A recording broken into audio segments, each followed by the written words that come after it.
Bom dia a todos. A gente vai começar mais um encontro do Segundas Intenções, que acontece todo mês aqui na Biblioteca do Parque Vila Lobos e na Biblioteca de São Paulo, no Parque da Juventude, no antigo Carandiru, né?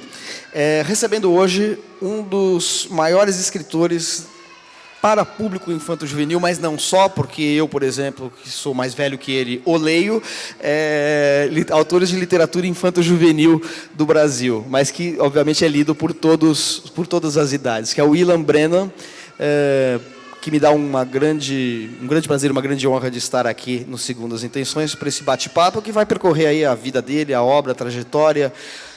Se a gente conseguir falar de 20% dos livros dele, eu já me darei por satisfeito, já que a obra do Ilan está na casa de quantas dezenas de livros? 70. 70 livros. No Brasil. No Brasil. Ilan, no Brasil, mas você não nasceu no Brasil, então vamos começar do princípio. Onde você nasceu? Então, eu nasci numa cidade que hoje deve ter por volta de 40 mil habitantes. Não é Pindamonhangaba, não é Sorocaba, que está grande também. E essa cidade, ela fica a umas 2 horas de Jerusalém. Chama Kfar Saba, em Israel. Só que eu nasci em Israel, mas os meus pais, eles não são israelenses. Os meus pais, eles nasceram em Buenos Aires, na Argentina. Ninguém é perfeito. Vou fazer o quê? E os meus avós não nasceram na Argentina nem em Israel. Um ramo veio da Polônia e outro ramo veio da Ucrânia. E eu sou brasileiro naturalizado por opção e coração. Então, estou no Brasil desde 1979, 6 anos. Você morou 6 anos em Israel, então? Eu morei 6 anos em Israel. E você voltou várias vezes para lá depois, né? Infelizmente não, eu voltei 3 vezes, 2 vezes quando eu era jovem, sozinho. Fui lá fazer não foi turismo, aproveitei para passear, mas uma coisa mais ligada à educação, tinha 19 anos e 20 e poucos anos, e voltei, é uma questão que para mim que era importantíssimo levar as minhas filhas, então a gente foi para lá faz uns 4 anos, e levei as minhas meninas para conhecerem Israel. Você é autor de obras marcantes na literatura infanto-juvenil brasileira. Vou citar aqui algumas, como O Alvo, 14 Pérolas da Índia, Até as Princesas Soltam Pum. Uma trilogia, que é a trilogia do retrato, que é incrível, que tem um trabalho todo com imagem, que é composta pelos livros Telefone Sem Fio, Bocejo e Caras Animalescas, entre outras inúmeras obras, como você falou, na casa dos 70 livros. Mas como você começou? Porque você fez psicologia, você concluiu o curso de psicologia? Eu concluí a parte acadêmica, eu fiz psicologia na PUC de São Paulo, aqui em São Paulo. Eu fiz depois mestrado e doutorado na USP, na Faculdade de Educação. E eu comecei, na verdade, eu não era, acho que, para ser escritor. Eu sempre falo que quando eu era pequeno, a minha mãe me conta isso, eu não lembro, mas quando vem um adulto e pergunta para a criança o que você quer ser quando crescer, pega a tia, pega na bochechinha, o que você vai ser? E eu respondia bombeiro, o básico, bombeiros, o homem de 6 milhões de dólares, que eles nem lembram, da nossa época, Lee Majors. Lee Majors, cara, acabou de morrer a mulher biônica. Eu li numa... Mulher biônica morreu. Tinha um ovo em cima do ouvido dela. Enfim, eu queria ser isso, jogador de futebol. O escritor, a minha relação com a escrita, com as histórias, ela nasce, na verdade, quando eu comecei a trabalhar com crianças, com 18 anos. Obviamente, eu era um leitor, sempre gostei de livros. A minha relação com as histórias era individual, pessoal, subjetiva. Tinha uma vida interior muito grande também quando criança, mas 18 anos fazendo psicologia, eu fui trabalhar para bancar lá a faculdade, lá na PUC, e eu entrei num projeto de educação infantil, e no meu primeiro dia de trabalho, estagiário sofre, né? Você foi estagiário já, né? Algum momento, né? Claro. Estagiário, não sei se vocês já foram estagiários, mas é meio escravo, né? Aquela coisa tchá-tchá, né? Eu sei. E aí, eu estava lá, primeiro dia de trabalho, a professora me disse assim, Ilan, é o seguinte, eu vou tomar um café, você fica no recreio com as crianças de 4 ou 5 anos. Eu falei, não vou ficar. Falei, como não? Falei, o que eu vou fazer com esses seres extraterrestres? Eu falei, né, eu sou aqui um estagiário. Falei, não, eu estou ali. Eu vou tomar meu café, você fica aqui só olhando. São 20 crianças, Ilan. Eu falei, tá bom, né? Ela mandou, eu obedeci, estagiário, tem que obedecer. Aí eu fiquei lá no recreio olhando elas e rezando. Deus, que elas não se aproximem de mim. Não se aproximem. E aqueles seres sentem os hormônios do medo saindo pelos ouvidos. O que aconteceu? Elas se aproximaram. Elas se aproximaram, 3. Eu falei, e agora? E uma começou a falar. Eu falei, elas falam, que desespero. E uma falou assim, Ilan. Eu falei, o que você quer? Estava apavorado, apavorado. Eu falei, o que você quer? Eu falei, você conta uma história pra gente? E a minha resposta foi na lata. Eu falei, não sei contar histórias. Ela me olhou, o que você está fazendo aqui então? Né? Tipo, essa era a expressão. Né? Então você precisa, né? Como assim? E aí quando ela falou assim para mim, mas você não vai contar? Eu falei, mas eu não sei. Esta menina falou assim para mim, ela me transformou no escritor. Falou assim, se você não sabe, inventa.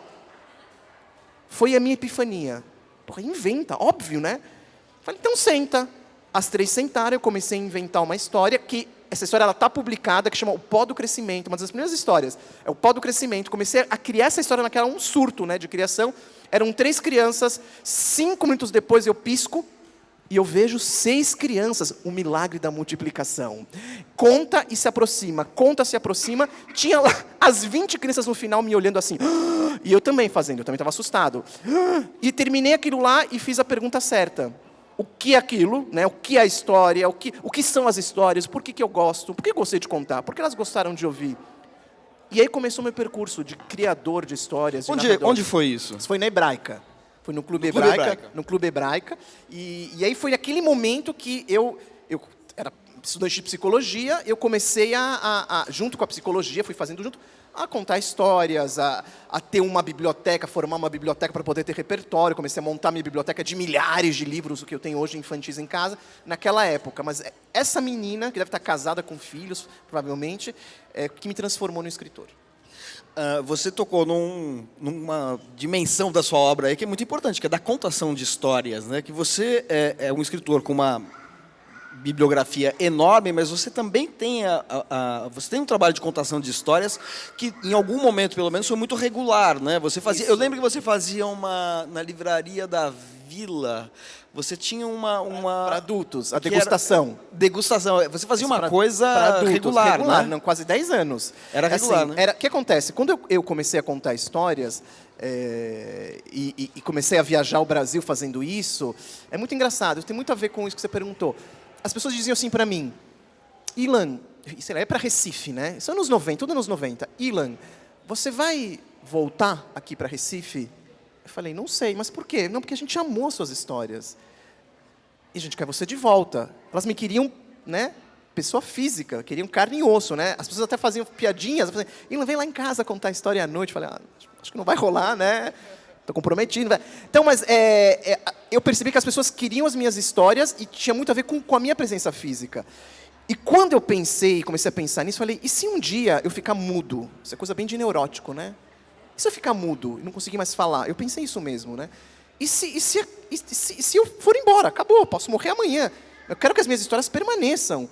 E eu comecei a escrever essas histórias em caderno, nem computador tinha. E quando eu comecei a ver que aquelas histórias escritas podiam estar onde eu não estava, começou a passar na minha cabeça de uma forma muito forte essa coisa de pôr no livro o que eu criava e esse livro poder estar no mundo inteiro. Então, enquanto conversamos aqui, por exemplo, tem gente lendo meu livro na Escandinávia, que a gente estava falando. Meus livros estão na Escandinávia, estão em países nórdicos, ou estão na China, ou estão na Polônia. Então, eu vi no seu site uma edição do Alvo em coreano. Em coreano. É recente essa edição? Porque eu acho que está lá... Não, já tem alguns anos já. Mas, por exemplo, o meu livro acabou de sair agora em euskera, cara. Euskera. Euskera País Basco. País Basco. Eu não entendo nada. Eles podem ter mudado a história inteira, porque eu não entendo nada. Mas, enfim, eu confio... É verdade, mas eu confio muito na editora, eu sei que não mudaram nada. Eu sei quem é o tradutor e tudo mais. Então, naquela época eu já imaginava isso. Então, eu continuei contando histórias, fazendo cursos, e uma hora eu tive que tomar uma decisão. Assim, ou eu vou pelo mundo das histórias orais, que eu acho o máximo, né? Cecília Meirelles tem uma frase linda que é: os escritores são herdeiros dos narradores orais. E é verdade. A gente deve os narradores, tudo que a gente tem de ficção, a gente deve esses narradores antigos. Mas eu tomei essa decisão. Eu quero virar escritor full-time, trabalhar. Eu amo fazer livro e compartilhar essas histórias. Amo fazer o livro como um todo, não só a história. O papel, o texto, o ilustrador. A interação com os ilustradores. Né? A interação com os ilustradores, quando dá para ter interação. Eu queria só lembrar que aqui é uma conversa minha com o Ilan Breno, mas também de vocês. Então, quando vocês tiverem perguntas, por favor, levantem a mão, que nós temos um microfone para ser usado na pergunta, porque a gente tem a captação audiovisual, porque depois esse encontro vai para o site da biblioteca aqui do Parque Vila Lobos. Então, se vocês tiverem alguma pergunta, levantem a mão que a gente tem um microfone. Você já tem? Ah, tá bom. Então, eu ia fazer uma aqui agora. Posso fazer a minha antes ou não? Desculpa, é que eu tenho uma que tem a ver com essa história que ele estava contando. Um segundinho só. É claro que a narrativa em que existe um contador de histórias é algo muito tradicional na literatura em geral e na literatura infanto-juvenil e na tradição do conto de fadas, enfim, em particular. Então, mas isso tem um peso grande na sua obra também. Você tem vários livros em que existe um narrador. Por exemplo, eu falei do Alvo, que saiu agora em coreano. O Alvo é um livro que tem muito a ver com a sua história familiar, com a sua história como escritor. Quer dizer, você tem um contador de histórias na Polônia, dos seus antepassados do século XIX, que conta a história de uma maneira muito particular. Assim como um livro que eu acho que é mais recente, seu, que é A Sabedoria do Califa, que é um livro lindo também, que eu me lembro de ter lido logo que saiu, é um livro em que também tem uma espécie de califa sábio que é um leitor e que, por ser um leitor, ele sabe resolver litígios, né, conflitos de uma maneira muito inteligente. Né? Ele é um sábio por causa da leitura e ele também conta histórias, e essa é uma história que remete também às histórias das Mil e Uma Noites, por estar ambientado em Bagdá, etc. E tal. A personagem do contador de histórias está muito presente na sua obra, né? Você podia falar um pouquinho sobre como isso surge, se é importante para você, como eu estou supondo que seja, e explicar para quem está aqui como é que é esse contador de histórias do Alvo? Posso contar. É muito legal isso, é muito legal você trazer isso. Sabe por quê? Porque as pessoas identificam nos meus livros, né, nessa obra que eu tenho, menos essa característica dos recontos, isso que você lê, o Alvo, A Sabedoria do Califa, As 14 Pérolas da Índia, ou alguns menos conhecidos, infelizmente, que eu amo, conheçam esses livros, que são menos conhecidos. Eu tenho um livro maravilhoso do Plutarco. Cara, autor infantil também lê outras coisas, né? A pessoa acha que autor infantil só lê livro infantil. Ao contrário, a gente leu de tudo na vida, né? Gosto dos autores latinos, gosto dos gregos, gosto de autores do leste europeu. Então, eu fiz um livro há muitos anos que é um fiasco comercial. Não quer dizer que ele não é bom, mas é um fiasco que as pessoas nem conhecem. Né? Eu adoro esse livro. E é um reconto que se chama A Mulher que Não Sabia Guardar Segredos, que é um conto que eu retirei do Plutarco, que esse autor latino. O Plutarco, ele fez vidas paralelas. Ele pegava, imagina, um cara que falava, mas era o mundo caras da antiguidade. Ele pegava pessoas da antiguidade dele, né, da época dele, que já era antigo. Então, César e Alexandre o Grande, fazia biografia, enfim. E numa dessas leituras, eu peguei um conto dele, que ele relata como fosse verdade, mas é um conto popular, de uma baita fofoqueira da antiga Roma. E as fofoqueiras não mudam. É a minha vizinha, cara. É a minha vizinha. É uma coisa incrível. Fofoqueira é uma coisa muito, muito atual. E é verdade, fofoca é uma coisa muito... O livro é de morrer de rir, ilustrações são lindas, enfim. E eu recontei, mas os meus livros de recontos, eles são menos conhecidos do que os meus livros, o que eu chamo de narrativas do cotidiano. Então, os meus livros de reconto têm a ver com essa minha origem na oralidade, claro. Eu sou um bom pescador de histórias antigas. Eu estou com a minha vara de pescar. Eu pesco o cotidiano, mas também pesco a antiguidade. Eu sou um bom pescador. Estou lá lendo, vou pescando e vou adaptando, recontando essas histórias. E essas histórias, elas normalmente, você sacou muito bem. Eu percebi isso depois. Tem a ver comigo. Por que eu gostei tanto dessa história? Né? O Califa, na verdade, a história que eu coloquei do Califa Al-Mamun é uma criação minha. Não do Al-Mamun, que existiu mesmo, mas colocar ele lá. Não estava na história original. O Al-Mamun é um califa que existiu, que amava a literatura, que trocava livros por ouro. Olha que magnífico. Pega um livro pesado, pesa e pega ouro. Maravilhoso. E eu achei essa figura sensacional. Falei, vou enfiar ele na história. Então, depois que eu vou ler, aí você fala, cara, ele teve um pouco comigo, essa minha paixão, né? Eu daria também ouro por alguns livros, com certeza, né? Essa fascinação. E o alvo, também foi uma descoberta posterior.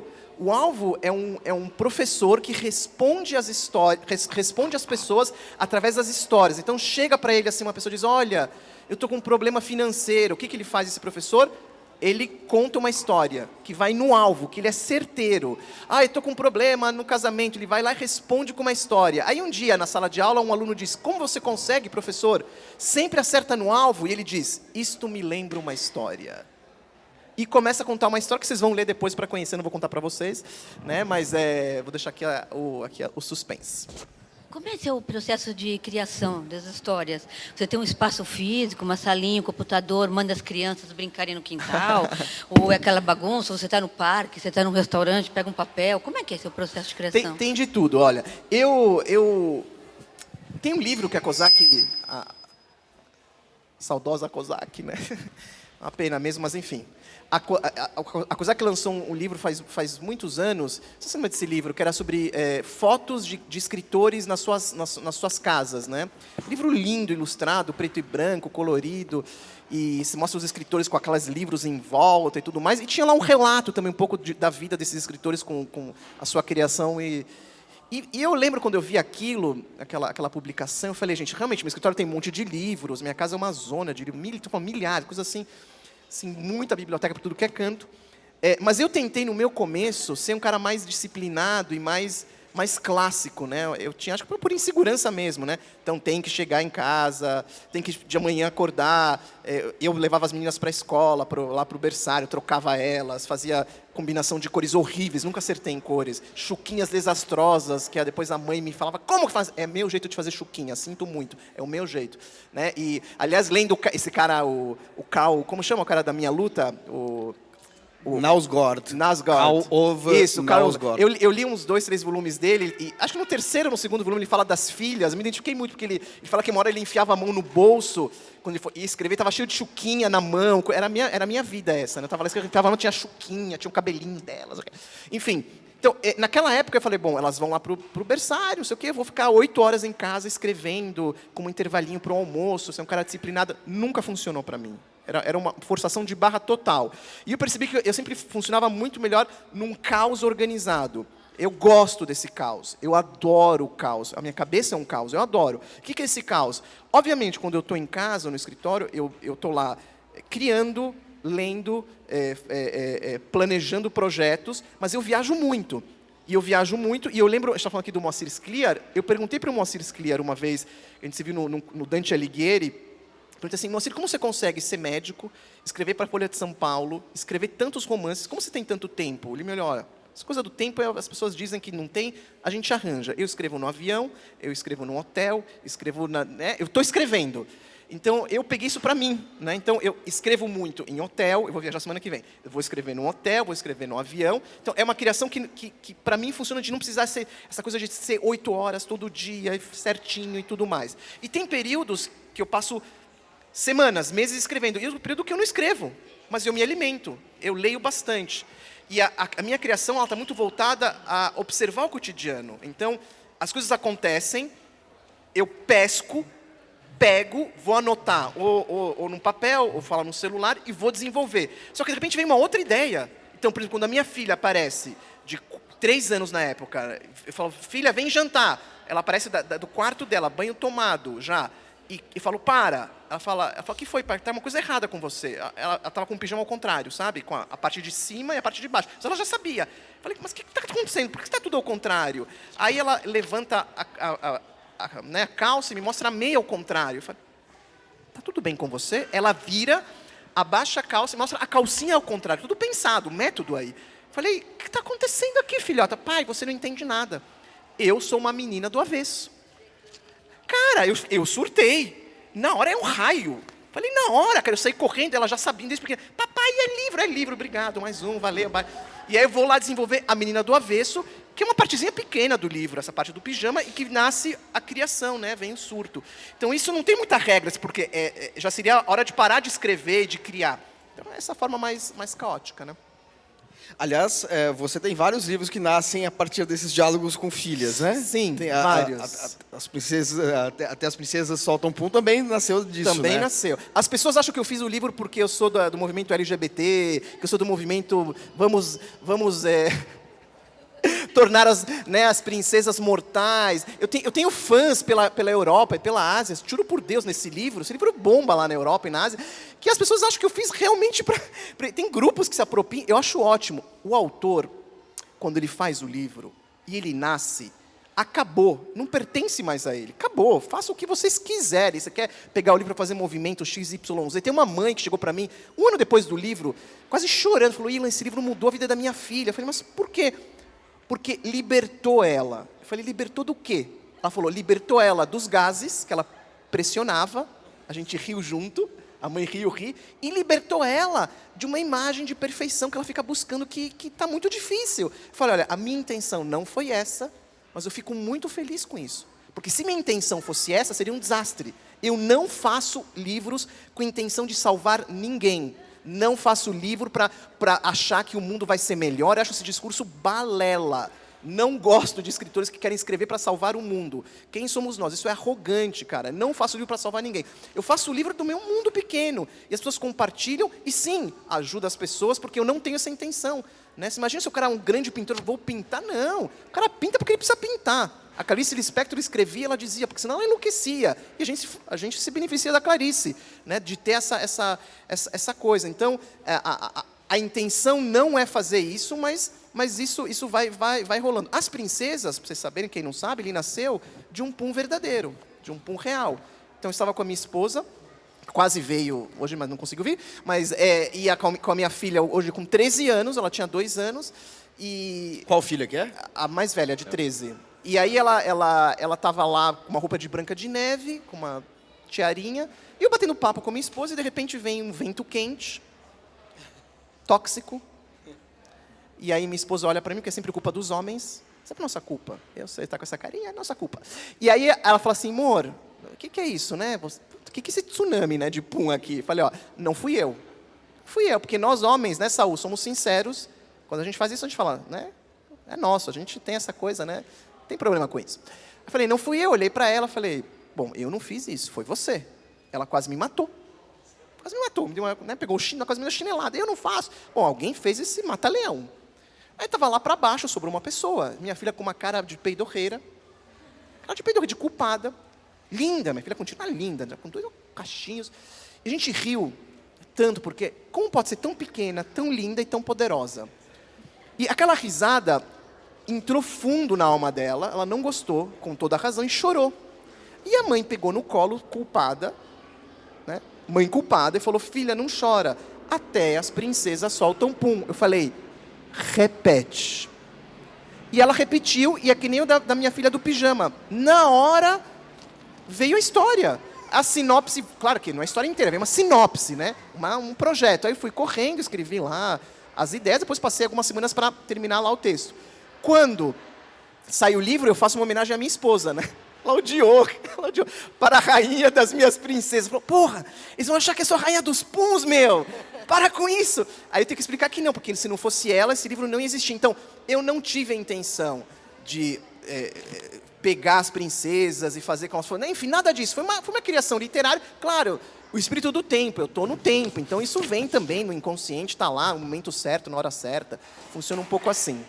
Teve um desdobramento depois, que é o livro secreto das princesas que soltam pum, e que daí tem uma coisa que, enfim, você juntou esse processo de desencadear a criação a partir de um fato cotidiano com a sua vocação de pescador de histórias, porque você faz, o livro secreto é um livro em que a personagem da Laura, né? Laura cria hipóteses sobre histórias... Porque eles são maus. Fábulas infantis, enfim, históricas, sim, né? Seculares.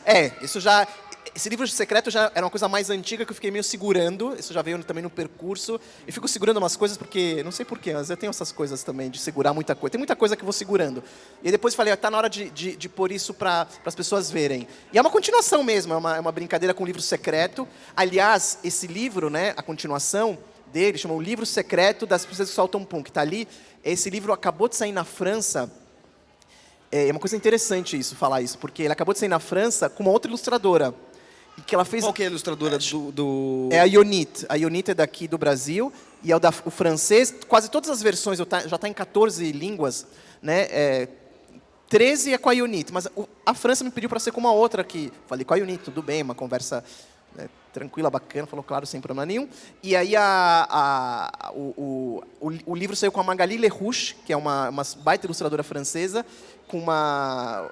que ficou muito diferente, aliás. Eu amei, o livro está um escândalo, saiu ontem o livro. Em geral, quando o livro é traduzido para outra língua, ele tem outros ilustradores também? Ou, em geral, eles compram também o trabalho do ilustrador brasileiro? Depende muito da editora, mas eu tenho as duas experiências. Assim, grande parte, eu tenho já 20 livros publicados lá fora, com mais coisas para saírem nos próximos anos. Mas, normalmente, é o ilustrador daqui. O que muda é o projeto gráfico, muitas vezes. Então, capa dura 100% das vezes. Capa dura, sempre capa dura. Brochura não sai brochura. Talvez muda aqui a colar alguma coisinha na própria capa, muda a ilustração e tudo mais. Mas eu estou começando a ter experiências, principalmente na França, eles me pedirem outros ilustradores. Então, eu tenho a Magali agora, que mudou as princesas, e tem um que vai sair também agora, que é o Papai é Meu, que aqui é publicado com uma argentina, e lá vai ser também com uma ilustradora, também ficou um escândalo. E porque muda a história, uma coisa louca, né? Muda a narrativa, ficou um escândalo o livro. Assim, eu estou assim, enlouquecido, vai sair em setembro. Até que ponto muda a narrativa? Porque eu acho que eu nunca tinha me ocorrido que um livro, quando é traduzido, ele pode ter um ilustrador diferente do que teve na sua edição original. Em que sentido muda? Assim, você não tem nenhum aqui, né, traduzido que... Eu trouxe um para contar, que na verdade depois posso contar que foi meu primeiro livro que eu fiz diretamente na França. Então não passou pelo Brasil, uma experiência que eu me pus esse desafio. Então estou publicando há muitos anos na Europa, que falam, eu quero publicar. E como se publica na Europa? As pessoas acham que as pessoas têm autores que me ligam, Ilan, como que você faz? Não sei o que lá. Cara, tem que saber tirar a bunda da cadeira e ir embora, cara. Ir embora é ir para a Europa, né? Então eu vou há muitos anos para a Europa, tenho agente literário, um trabalho de muito, foi muito sofrido, foi um trabalho fácil para chegar, né? E agora pegou, agora tá mais fácil. Mas esse processo de publicar livros lá fora foi uma coisa que eu lutei muito, consegui, falei, mas agora eu quero um segundo passo, um segundo desafio, que é tentar chegar num mercado dificílimo, como o francês, por exemplo, e falar, quero um texto inédito, não quero passar pelo Brasil. Sem ilustração, vamos ver se eles vão topar, só pelo texto. E a minha editora francesa, da Glénat, ela enlouqueceu com esse texto, porque realmente não é... Posso até contar depois o que é esse texto, mas é maravilhoso. Adultos estão chorando, seleção FENAC, um monte de blogs franceses amando. Realmente é um livro maravilhoso, né? Você vê que eu amo meus livros, mas eu gosto muito. A história está linda.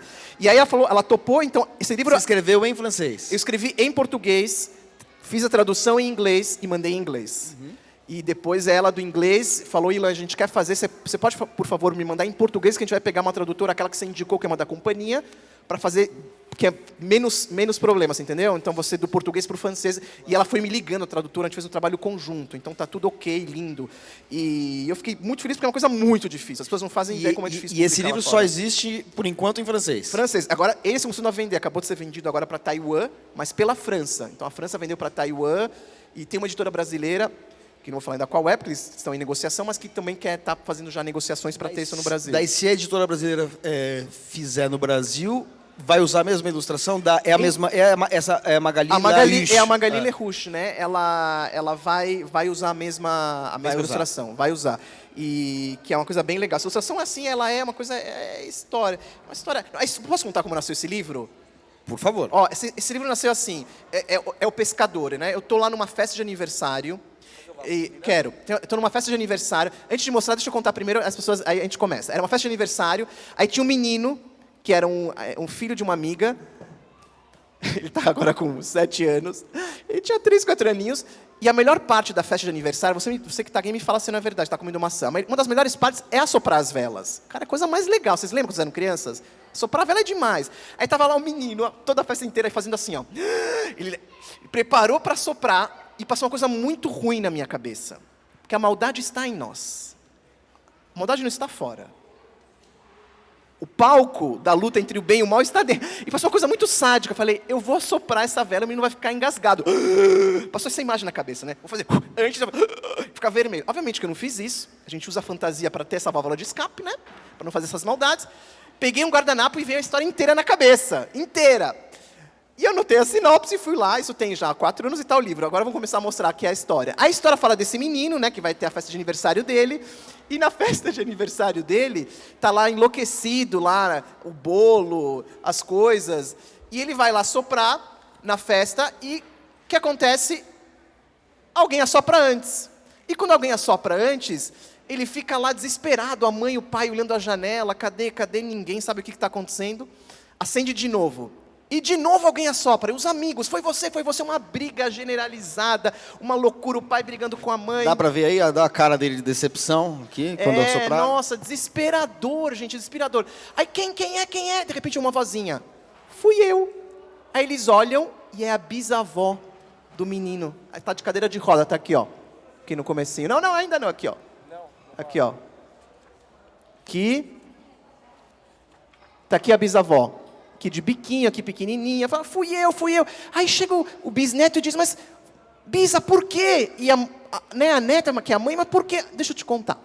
Quando eu era criança, né, numa escola que estudava, muito pobre, eu não tinha bolo, minha casa não tinha vela, e um dia chegou, na nossa escola, um menino mais rico, que sempre tem menino mais rico, né, com um bolo com uma vela.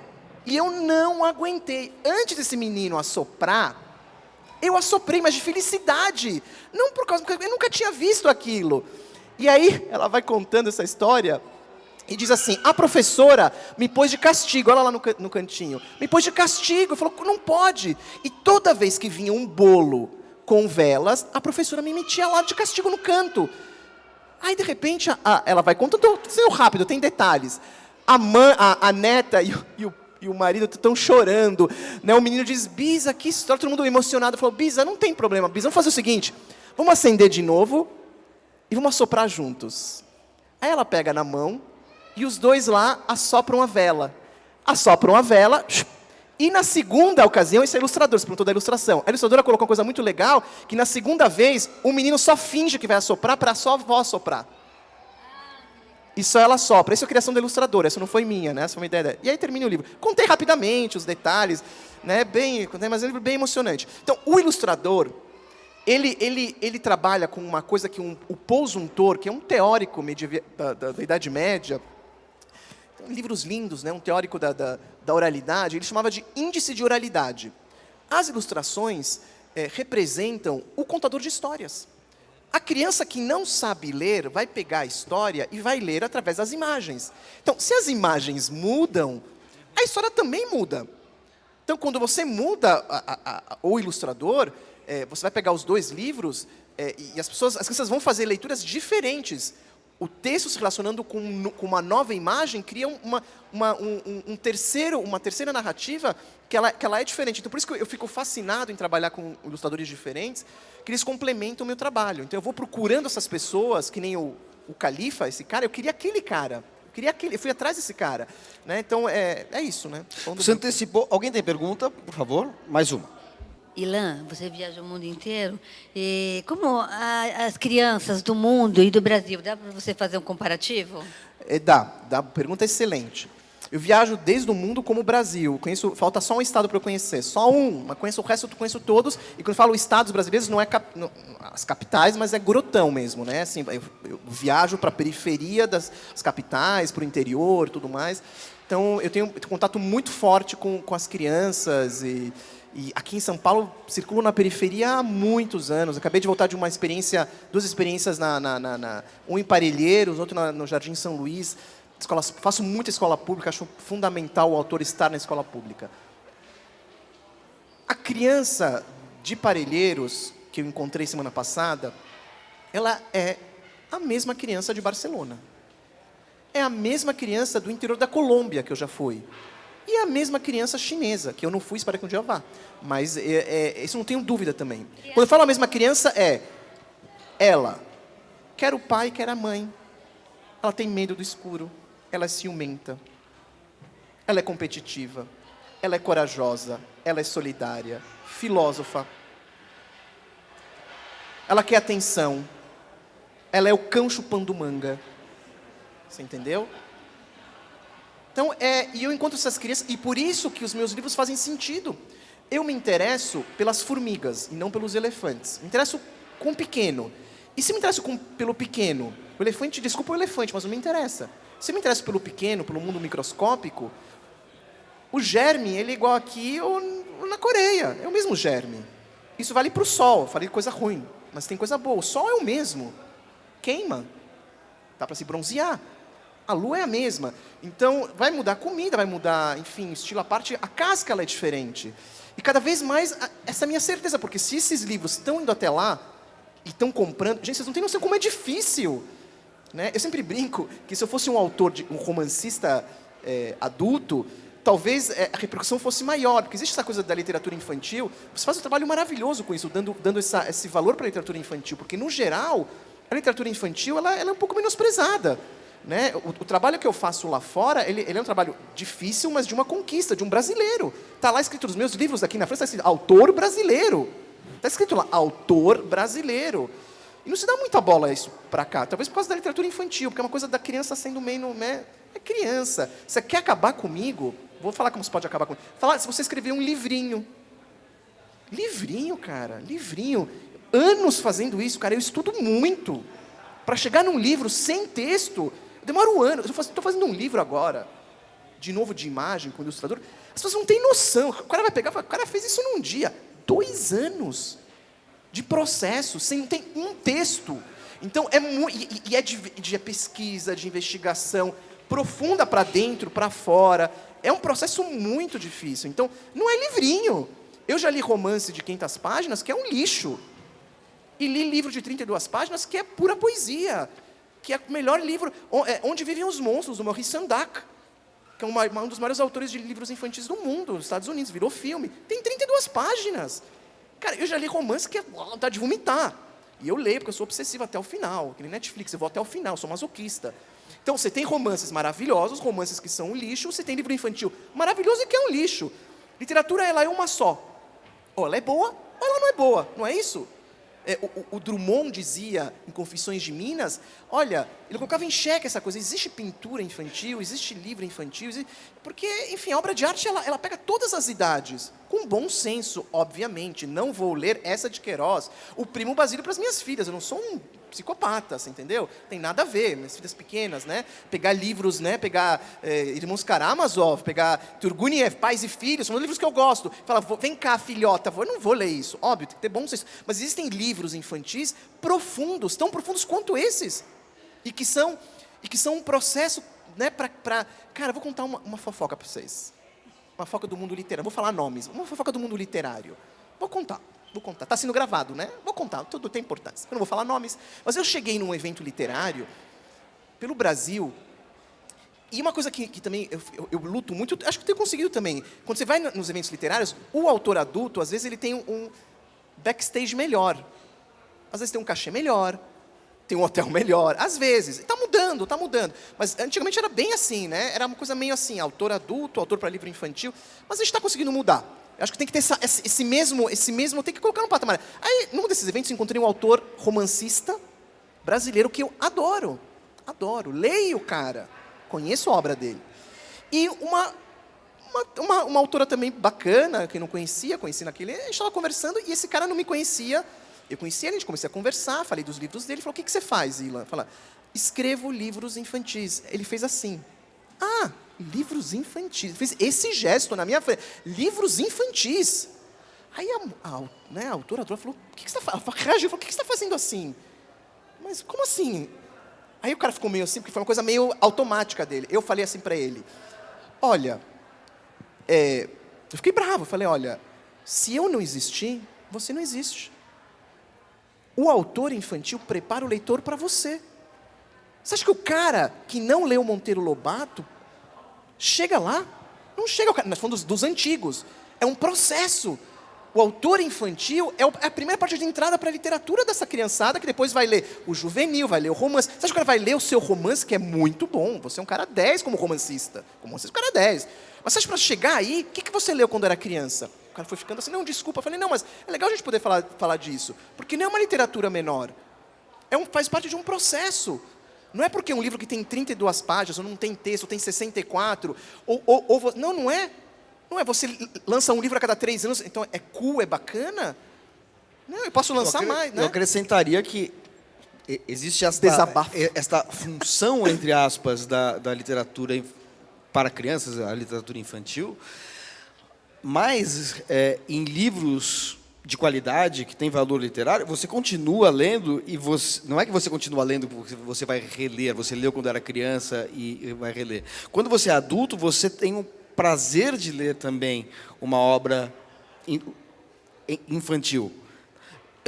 Eu já recebi vários livros. Eu fui editor do Guia da Folha durante 8 anos, que era um guia mensal que publicava várias resenhas de livros de todos os gêneros. Eu lembro que eu recebi vários livros seus, eu li, porque eu recebi, olhei o livro, fiquei curioso, me encantou. Em dado momento eu já te conhecia, então também tem a referência do autor que você já leu, de quem você já leu coisas boas, e você volta a querer ler outras obras desse autor.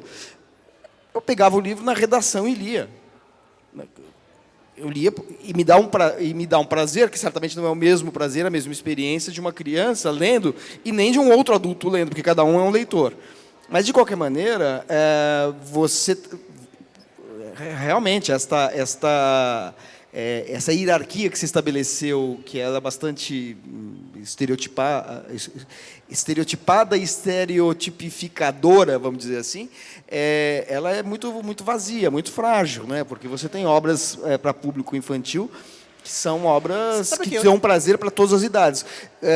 Eu gosto muito de uma expressão de um escritor de literatura, um escritor que escreveu livros para público infanto-juvenil ou infantil. Ele dizia assim: esse livro pode ser lido até por crianças. Ele falava assim: os livros que eu escrevo podem ser lidos até por crianças. Era uma ironia com isso. O Dibi Carneiro, sabe quem é o Dibi? O Dibi Carneiro é um cara do teatro que faz resenha para teatro infantil. Sim, o Dibi. lembro. Trabalhou no Estadão. Né? Crítico do Estadão, claro. E o Dibi tem uma coisa para o teatro que vale para a literatura. Ele também ficava bravo, assim, pecinha é a vovozinha. Ele dizia, nada de pecinha. Eu frequentei muito teatro infantil, muito. Cara, e as peças infantis mais legais eram que pegavam crianças e adultos. É a mesma coisa, quer dizer, a gente estava lá, La Pla de Jour, que é uma das melhores companhias de teatro infantil que a gente tem, ou o Vagalum Tum Tum, do Ângelo. Cara, assim, pesquisadores, me identifico muito com esses caras, são anos na Europa, trabalhando. Você pega na peça, as minhas filhas deliravam, a gente não delirava porque elas deliravam, a gente estava lá rindo, se emocionava porque era tamanha qualidade. Aí você ia para uma peça que era uma peça que rebaixava a criança, que era uma peça chata, que não era uma peça que deixava a criança meio, né, uma coisa meio idiotizante. Acha que criança é isso, né? Então era uma coisa que essa imagem da criança como um ser inferior. E a gente olhava para as nossas filhas, elas estavam, sim, a gente também meio assim, mas a gente passava por isso. Então, isso vale também para a literatura infantil, que são, por exemplo, será que a gente pode colocar palavras mais sofisticadas no livro infantil? Inexorável. Não para criança pequena também, mas para os maiorzinhos. Ou colocar... Eu tenho um livro que tem lá, engenheiro. A editora me diz, Ilan, engenheiro? Não pode falar engenheiro. Eu falei, olha, é o seguinte. Ficou engenheiro, tá? Falei para ela, é o seguinte. Se a gente não falar a palavra engenheiro, é uma brincadeira de um tanque de areia. A criança nunca vai ver essa palavra. A gente está elevando esta criança. É um repertório novo. Se nós, adultos, não falarmos com as crianças, elas não vão falar. Se a gente não subir o nível do repertório, vai ficar... É o que está acontecendo no Brasil, né? Nas músicas, nas escolas. A gente precisa elevar a criança, que ela se eleve até essas palavras. Então, isso faz uma função humanizante, mas muito bom. Os bebês, a gente fala com os bebês, eles aprendem porque a gente fala com eles. Então, enfim, não sei por que eu estou falando nisso, talvez porque eu lembrei de você, que eu vi você lá com os bebês. Nós temos aqui 2 perguntas ainda. A sua acho que tem a ver com isso, depois você faz, tá bom? Tem a ver com esse assunto. Ilan, você não acha que hoje estão escrevendo coisas, mas pensando numa criança inteligente? Hoje você vê Up, você vê os filmes da Valente, os filmes das princesas, elas são todas diferentes, é uma outra linguagem, né? Então, não trata mais a criança como uma bobinha, sabe? Mas um ser inteligente, que pensa mais alto. Você não acha que hoje tá tendo esse tipo de Não, hoje ideia? tem de tudo. Hoje a gente somos privilegiados. A geração de crianças hoje, imagina, tem coisa boa, coisa ruim. Antigamente não tinha muita escolha. Então, na verdade, o que a gente tem que fazer, se ficar preocupado, é o adulto, pais, fazendo essa mediação. O problema nunca são as crianças, né? Somos nós. O pervertido é o adulto, não é a criança. O pervertido é o adulto. Ai, se ela ler esse livro, ela vai ficar assim, vai ficar assado. É a cabeça de adulto. A criança está anos-luz disso. Então, o trabalho é o nosso trabalho. De entender o que a gente tem que ler para a criança, qualidade, cuidar da questão estética. Cara, se vocês forem para a próxima Bienal ou festa literária, por favor, não comprem livro de R$5, de R$1. Porque é um lixo aquilo lá. Você entendeu? Então, se aquilo lá vai ser referência dela, vai ficar com isso como referência. Na literatura, no repertório. Livro. Falando, não promoção. Promoção, comprem. A Vila está com promoção. Comprem. Falando, mas aqueles livros, sabe, que são aquela coisa horrorosa. Por que a gente não faz isso com a gente?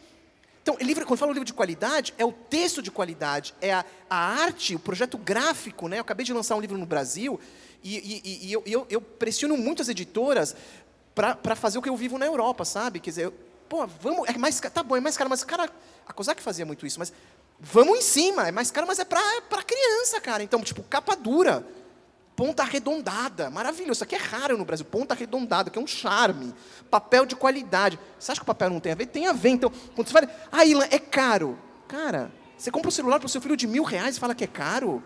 Compra um tênis pro seu filho de 600 pau, o moleque parece uma centopeia de tanto tênis que ele tem, não precisa mais de tênis. Né? Então, estou falando que pode comprar celular em 15 vezes, mas pode não reclama do livro de R$40, R$45, que não é nada. Isso aqui, como o poeta disse, é o brinquedo que nunca gasta, né? O brinquedo que nunca gasta, que é para sempre. Ele estava falando das leituras dele, isso fica e vai usando. Então, livro de qualidade, coisa boa. Então, tem muita coisa boa e tem muita coisa ruim. É o nosso papel fazer fazer isso. Por favor.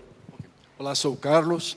A minha pergunta se refere ao tema do ilustrador, que você abordou há algum tempo. E especificamente sobre esse livro que você acabou de puxar, que é o Agora. Na literatura infantil, nos livros infantis, é lógico que a fonte, a origem, o que irriga, o que traz água e vida, é a palavra. Né? Mas é claro que nos livros infantis, a ilustração tem um papel, como você mesmo disse, muito importante, porque ela traduz visualmente muito do que está dito no livro. A pergunta concreta é o seguinte: até que ponto você, como autor, na sua prática cotidiana, acho que interfere não é bem a palavra, como é que você trabalha junto com os ilustradores? Isso é feito completamente autônomo, depois de entregue existe um diálogo, e pegando o Agora especificamente, que tem um projeto gráfico muito especial, que é muito bem cuidado, né? Que também ajuda a embalar a história. Então, a pergunta é, como que você trabalha com essas fases enquanto autor? Cada livro é uma obra de arte individual. Eu considero isso aqui trabalho artístico. Então, eu não penso ele cindido. Antigamente era assim, não sei se vocês sabem, pegava lá o escritor, fazia o texto, mandava para a editora, assim funcionava, tá? Anos 70, começa lá o boomzinho lá da final de 670. Então, o autor mandava para a editora escolhia ilustrador, fazia... Acabou, o autor mandava o texto, acabou, era isso. Depois o autor recebia o livro, estava pronto. Eram livros feios, com textos bons. Isso foi mudando muito nos anos 90, quando o Collor, as poucas coisas que ele fez de bem, né? Esses pilantras fazem coisa boa também. Mas ele fez de bem que foi abrir o mercado. Então começou a entrar livro importado, o mercado começou a subir, veio a Companhia das Letrinhas, e depois Kozak. Então, esse é tudo um processo. E cada livro, de novo, na minha cabeça, não é esse modelo antigo. Se eu criei a ideia, eu imagino o texto, termino o texto. Eu sou uma pessoa muito do visual também. Eu já penso no traço. Eu penso na capa. Eu penso no papel. Eu penso no objeto. Mas como eu sou um cara imperfeito, e a imperfeição ela é fundamental para o ser humano, porque a gente busca a perfeição, e essa busca que é interessante, isso que move o mundo, a busca pela perfeição que a gente nunca vai conseguir, mas essa busca que é interessante, sendo imperfeito na ilustração, eu não sei desenhar nada, e um cara que ama a arte, passa horas em museus, Brasil, Europa, amo museus, amo pintura, conheço razoavelmente bem, assim, não sou um especialista, mas conheço bem, pode falar de arte, eu conheço bem, me viro bem na questão artística. Então, eu sempre quis livros lindos, e de acordo com cada texto. Então, eu imagino o texto, então vou te dar um exemplo. Histórias de reconto. Reconto, por exemplo, esse aqui é um reconto. Saci a origem. O reconto, ele pede um traço diferente das histórias do cotidiano. O reconto, ele pede um traço muito ligado à raiz, ao passado, ao ilustrador pesquisador. Então, eu vou buscar um ilustrador que vai fazer a pesquisa do que eu estou falando. São textos mais longos do que os narrativas do cotidiano. Então, eu pego, por exemplo, uma Anushka Alepus, que é uma moça que mora em Londres, é uma ilustradora que mora na Inglaterra há muitos anos, e que quando eu fiz um livro que chama Histórias do Pai da História, que é sobre o Heródoto, que é o pai da história, adoro esse livro, Recontos, leiam, é muito legal. Reconto, Histórias do Pai da História. Eu peguei o livro do Heródoto, li ele inteiro, retirei também os recontos, lindo. Essa mulher foi para os museus londrinos fazer pesquisa. Você vê isso no texto, junto com o texto. Então tem esse diálogo. Quando ela faz as ilustrações, eu estou longe dela. Eu não tenho contato dela diário. Troco Facebook, mensagem, e-mail, mas não tenho esse contato físico. A editora faz a intermediação e a editora passa os RAFs, os rascunhos sempre. Isso é em todos, tá? Rascunhos eu sempre vejo, aprovo. Depois os rascunhos vai fazer as finalizações. Manda uma finalizada, colorida. Eu vou lá, vejo, também aprovo. E também pego alguns errinhos. E às vezes até deixo passar. Então, que ela fez, tem lá uma italiana, que eu amo de paixão também, que esqueceu de colocar um óculos num dos personagens que tinha óculos. Falei, esqueceu de pôr óculos. Então, passa por mim. Ela foi lá e colocou o óculos no personagem que estava lá. Tem óculos, né? A criança saca isso, tá? Ela saca. Então, essa italiana, que eu sou mais próximo dessa italiana, da Ana Laura Cantoni, do que até dessa de Londres, conheci ela pessoalmente, mas a editora faz a mediação, que é uma coisa importante. Quando é o cara no Brasil e tem a chance de ter mais proximidade, é mais fácil. O Renato, ou, por exemplo, o Guilherme, são caras que estão aqui no Brasil, que eu tenho esse contato, esse cara tem contato dia sim, dia não, porque a gente está fazendo muita coisa junto. Então, e eu vou fazendo meio direção de arte, eu me sinto um diretor de arte, e vou puxando o nível dele. Falo assim, cara, isso aqui tem que melhorar, é bem chato mesmo, né? E o cara vai melhorando, porque é impressionante. Ele fez o Manhê, pega esse livro que está aí do seu lado aí, ó, o vermelho, ó. O Manhê, olha o Manhê, ó. Esse é o mesmo cara, ó, o Manhê, ó. Olha o Guilherme aqui e aqui. Você pega esses dois livros, isso aqui tem uns 6, 7 anos, isso aqui ele deu um up absurdo nesse livro. Nossa, e tem a ver com puxar ele. Então, eu vou fazendo uma direção de arte, vai fazendo junto. Esse livro aqui, ó, olha que coisa mais linda. Esse livro, ele nasce quando a minha filha pergunta assim, pai, agorinha mesmo, o que as crianças na China estão fazendo? Falei, mas como assim? Agora que elas são? Falei, 7 da noite. Na China elas estão acordando. Super sábio eu, né? Falei, é mesmo, pai? Falei, Falei, vamos embora? Não, que nada, vamos embora, pai. E agorinha mesmo que elas estão fazendo no Polo Norte, no iglu. Falei, filha, não faço ideia. Mas, pai, ela é boa de geografia. E na Rússia? Falei, você paga direitos autorais para suas filhas? Paga mensalidade isso aqui, cara. Isso aqui paga tudo. Você tem que pagar... Mas não é só pagar mensalidade. Não. Nós estamos tem falando de uma coisa um pouco... Tem mesada, tem tudo. Cara, aí nasce esse livro, depois de algum tempo, né? Esse livro, ela tinha uns 7 anos, ela está com 11 agora, né? Então, esse livro é isso, né? Agora, nesse instante que você está vendo esse livro, alguma coisa está acontecendo no mundo. Então, a gente fez pesquisa de fuso horário. As pessoas não fazem ideia. A gente pesquisou fuso horário para ser claro, escuro, claro, escuro. A gente tem um exemplo aqui. Depois eu mostro. A gente tem um exemplo aqui daquilo que você falou anteriormente, que responde um pouco a pergunta do Carlos, que é o seguinte, você falou assim, não é porque um livro tenha 30 páginas e cada página tenha 150 caracteres, que ele é menos trabalhado, menos pensado, concebido com menor reflexão do que um romance de 400 páginas. Né?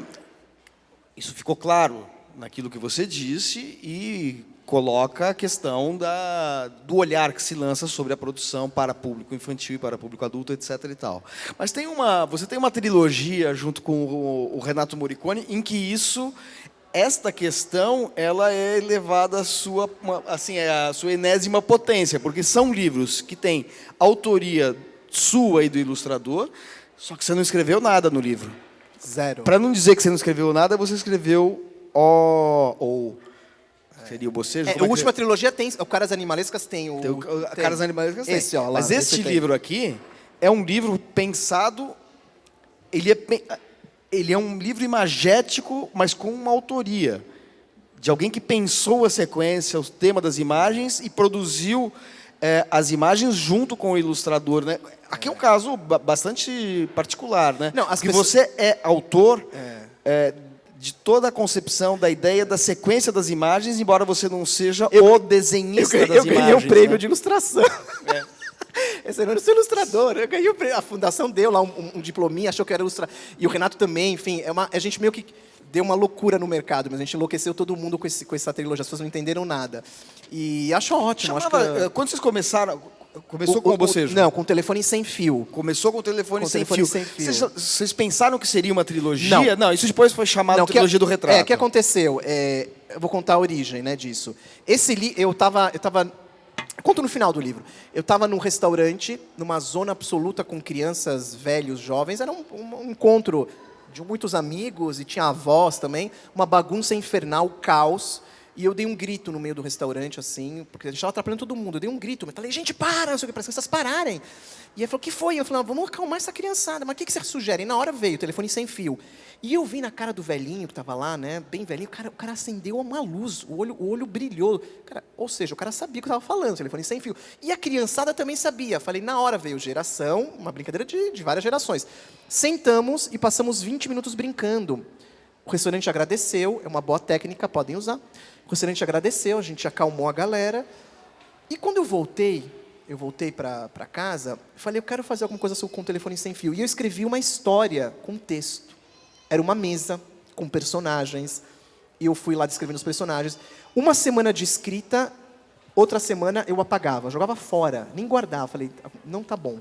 Mais uma semana, escrevi a mesa, diálogos.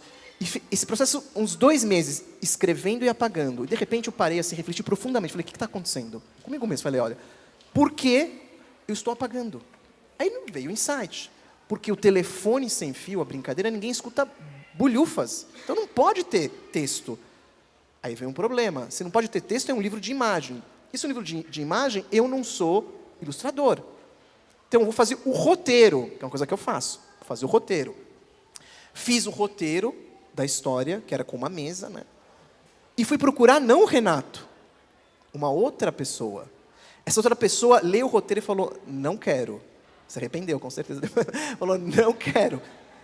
Eu falei, tá bom, é o seu, né? Você não quer, você não quer. E fui lá procurar o Renato. O Renato falou, eu quero. E aí começou esse processo do livro a 4 mãos. Então, essa é a origem. E a partir daí você tem essa fusão entre o que eu imagino e o que o Renato imagina, o que tem esse encontro, e vai sair o livro. O Bocejo, na verdade, era um livro independente, que eu tinha pensado também nele, e que, na verdade, ele foi feito de uma forma pequenininha e tudo mais, e eu cheguei para ele e falei, Renato, não, vamos transformar isso num livro que nem o Telefone Sem Fio, desse tamanho. Já tinha saído. O telefone sem fio. Vamos transformar isso e colocar elementos do Telefone Sem Fio no Bocejo. Então, as pessoas, às vezes, nem se ligam, por isso que é um livro, dá para ler durante anos esse livro. Mas tem personagens daqui que estão aqui. Né? E poucas pessoas se ligam nisso. Quando eu vou para falar com a criançada, elas ficam enlouquecidas. Né? Porque a gente fica contando isso, é legal a criança descobrir. Então tem muito personagem que está aqui. Quer dizer, a narrativa faz esse vínculo.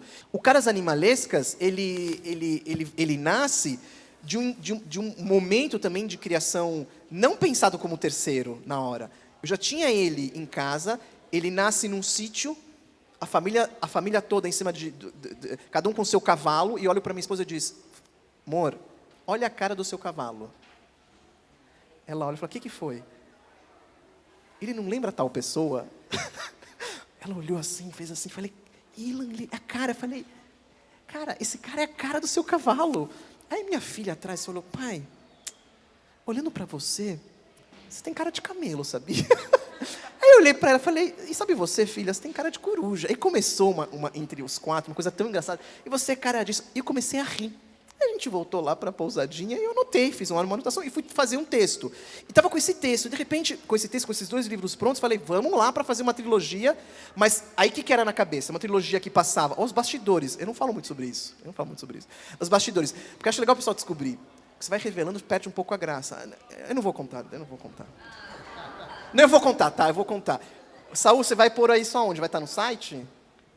Ah, não sei se eu vou... Tá, mas enfim, você corta. Mas veio uma união da trilogia, por quê?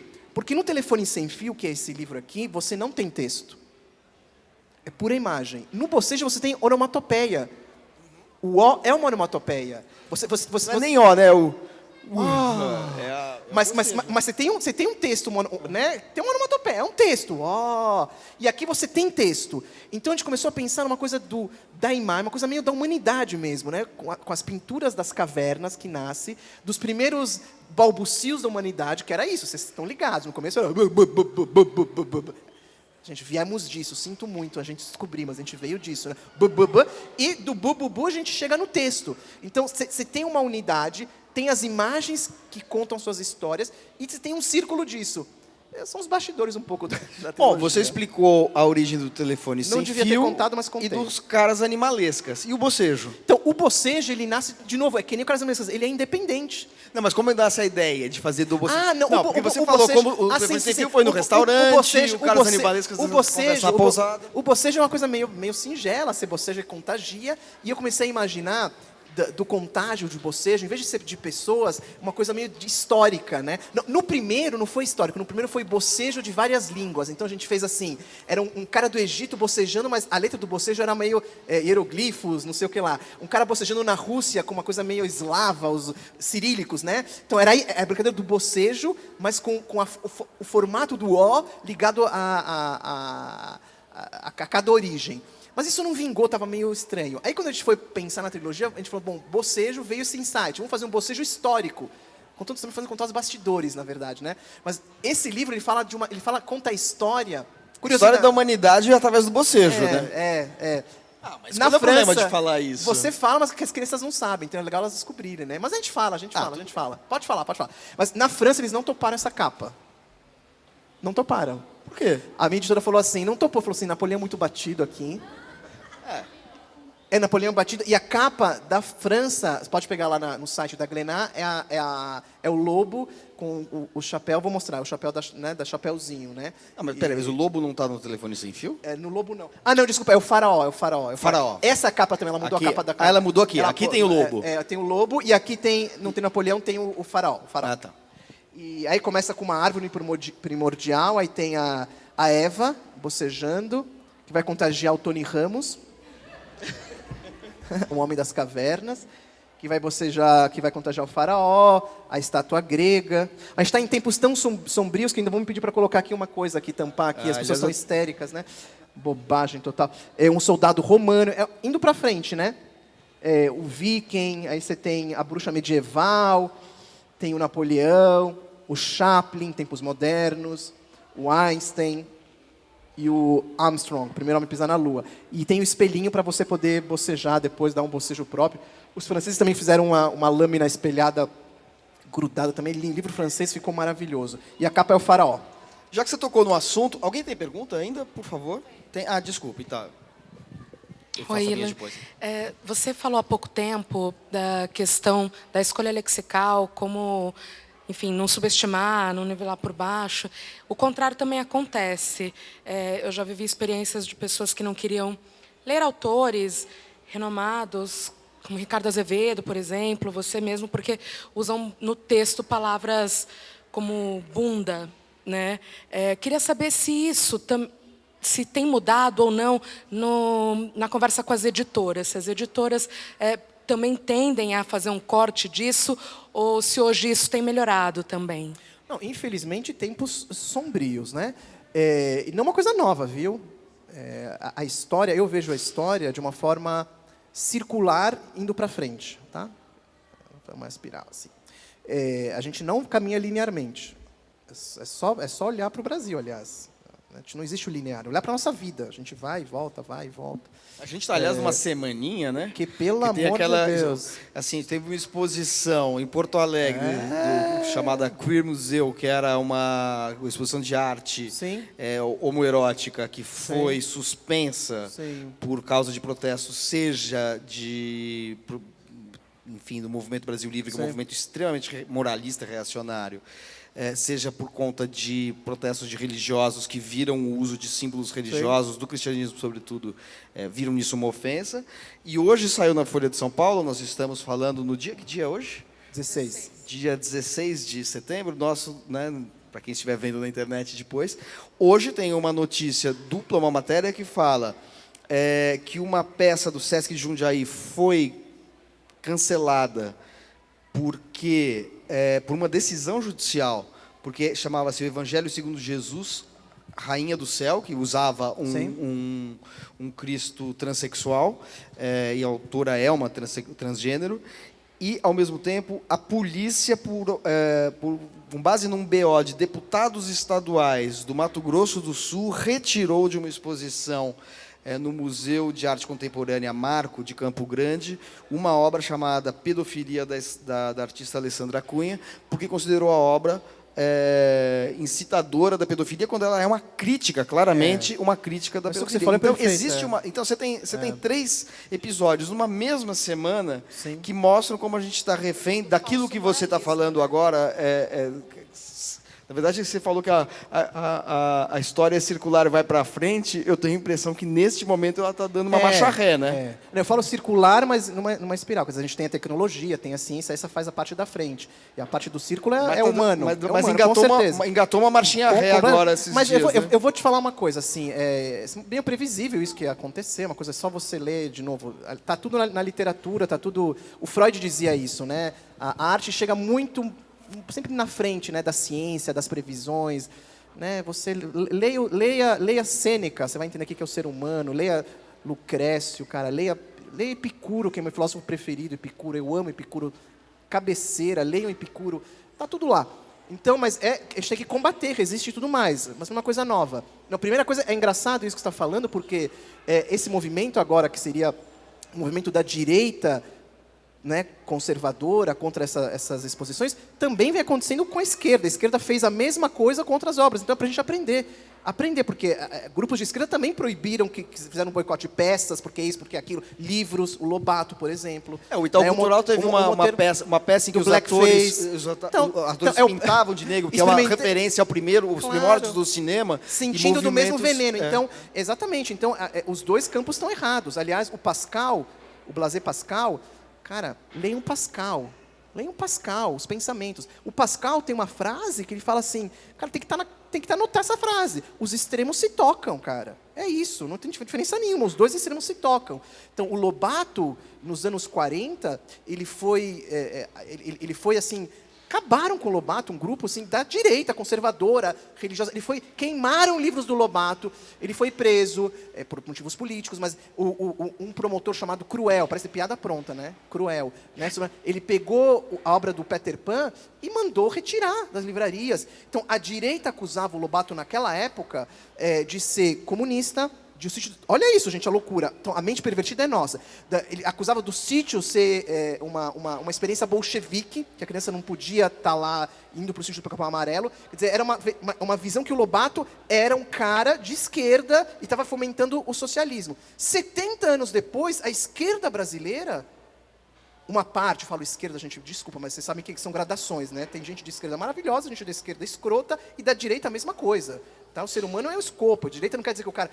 Não, tem gente da direita muito interessante e bacana. Daí eu conheço os dois, mas a parte ruim, né, que eu acho da esquerda, olhou para o Lobato, 70 anos depois, falou, o cara, ele é racista e antiecológico, por causa do Caçador do Pedrinho, vamos excluir ele. Em vez de fazer a reflexão, que é o que se vai fazer nas obras. Sim, é um cara provavelmente racista, o cara da época dele, como Gilberto Freire, que era eugenista, como vários autores da época. Mas o que me interessa é isso, se a obra dele vai além, então você não pode mais ver pintores. O Caravaggio, eu amo Caravaggio. Eu vou para a Itália muito, cara, eu persigo o Caravaggio há anos. O Caravaggio era um homicida, assassino. O Caravaggio gostava de pegar a mulher do irmão, a cunhadinha dele. Jogatina. Mas o que me interessa? Quando eu olho uma obra do Caravaggio, eu viro um ser humano melhor. Ele já morreu, acabou. O Lobato ser atacado pela direita e pela esquerda depois de 70 anos significa que o cara é muito bom. Porque só um cara muito bom pode ser atacado por os dois lados, porque a obra sobrevive. Agora, as editoras têm que ter noção disso também, porque elas ficam sendo influenciadas pelos clientes. Os clientes, né, causa do mercado. Então, sim, a resposta é sim. As editoras têm mudado, têm ficado extremamente preocupadas. Eu acho isso péssimo. Isso é um desserviço à literatura, à arte. Leitor sensível, cara, que coisa mais ridícula.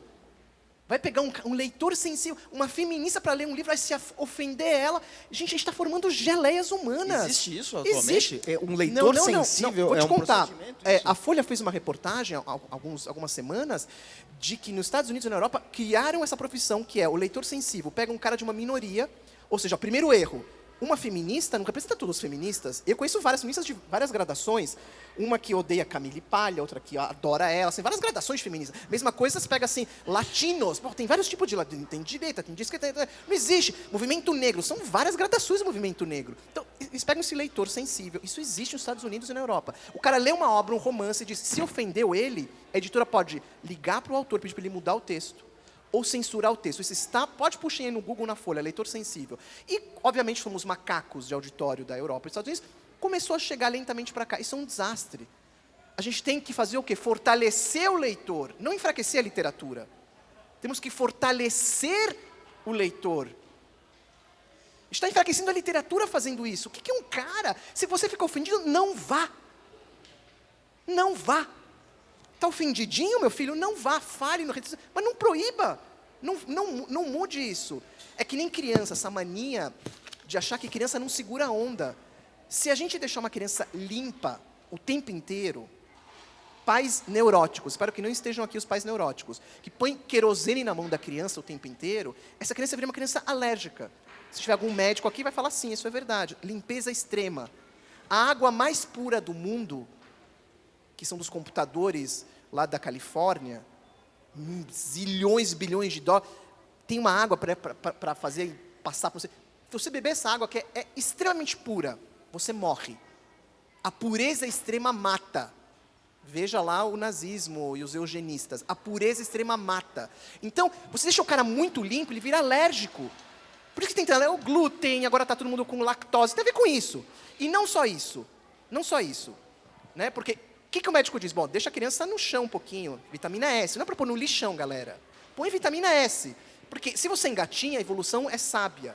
A evolução é sábia. Para você pôr a mão na boca e criar resistência. A resistência vai sendo os anticorpos.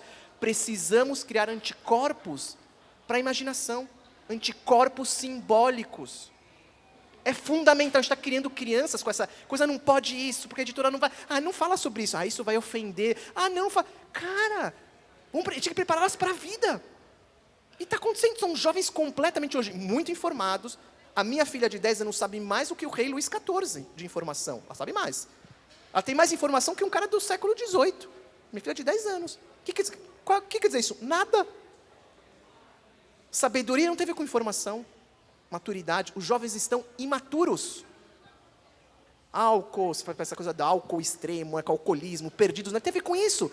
E vem os americanos criando espaços seguros, né, em Stanford, em Harvard, que as crianças, os jovens vão lá e você não pode falar nada que ofenda o outro. Estamos perdidos, criando geleias humanas.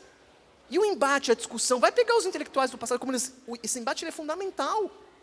Você se sente ofendido com alguma coisa, fale, vai lá processar o cara e acabou, mas deixa o cara falar.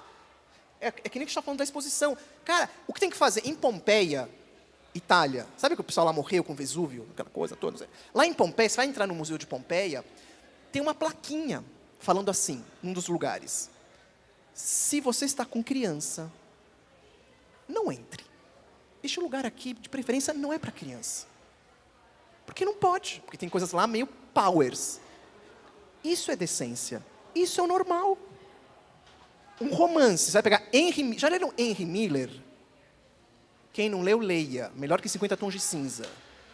Leiam Henry Miller, né? Bacana, bacana. Cara, eu não daria Henry Miller para minha filha de 12 anos, 11. Não daria com 14, 13 até sim, mas com 11 acho que não. 13, 14, 15, vai lá, acho que ela está segura a onda. Não pode, não. Eu sou pai, vou fazer essa mediação, mas eu vou proibir Henry Miller, falar para a editora brasileira, falar, não, eles estão fazendo isso. É engraçado isso. É interessante o que a gente deduz disso, né? É que as pessoas têm uma necessidade de serem tuteladas, né? Então, é uma coisa assim, ao invés de você olhar a criança da sua complexidade, inclusive dosar o grau de informação que ela deve receber ou não, você transforma todo mundo numa criança, mas uma criança menos complexa do que aquela que de fato existe, né? Todo mundo sendo tutelado e sendo tratado, precisando de um poder que decida se ela pode ver ou não ver. Por causa dessas exposições que estão acontecendo no Brasil, que foram proibidas, não é porque crianças estão indo lá, é porque adultos também estão indo lá. E esses adultos não podem receber informações porque pressupõe-se que eles não têm capacidade, não têm livre-arbítrio e não têm poder de refletir sobre aquilo que eles consomem. Ou seja, eles estão sendo tratados como criança, sendo que a criança em si ela é mais complexa do que esses adultos que eles estão produzindo, não, sabe, com esta maneira, dessa maneira alienada que está sendo criada. Isso também, não sei se você sente isso também, deve sentir com certeza isso. As pessoas, os adultos perderam a chance, não é a palavra perderam a chance, mas perderam a capacidade, não é a chance, mas perderam a capacidade de entender o por trás das coisas. Um exemplo, isso que eu ia te falar. Em jornal, eu lembro o Antônio Prata escrevendo uma coluna que ele fingia que ele mudou de lado. Chama Guinada à Direita. Ele fingiu que mudou de lado.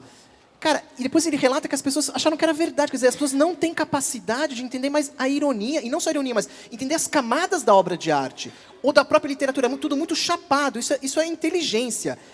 Inteligência vem do latim, ler entre as linhas. As pessoas perderam a capacidade de entender entre as linhas. Você sabe onde você sente isso? Muito claramente no cotidiano, as pessoas não se dão conta. Mas como é que chama aquelas carinhas que tem em mensagem emojis. de WhatsApp? Emojis.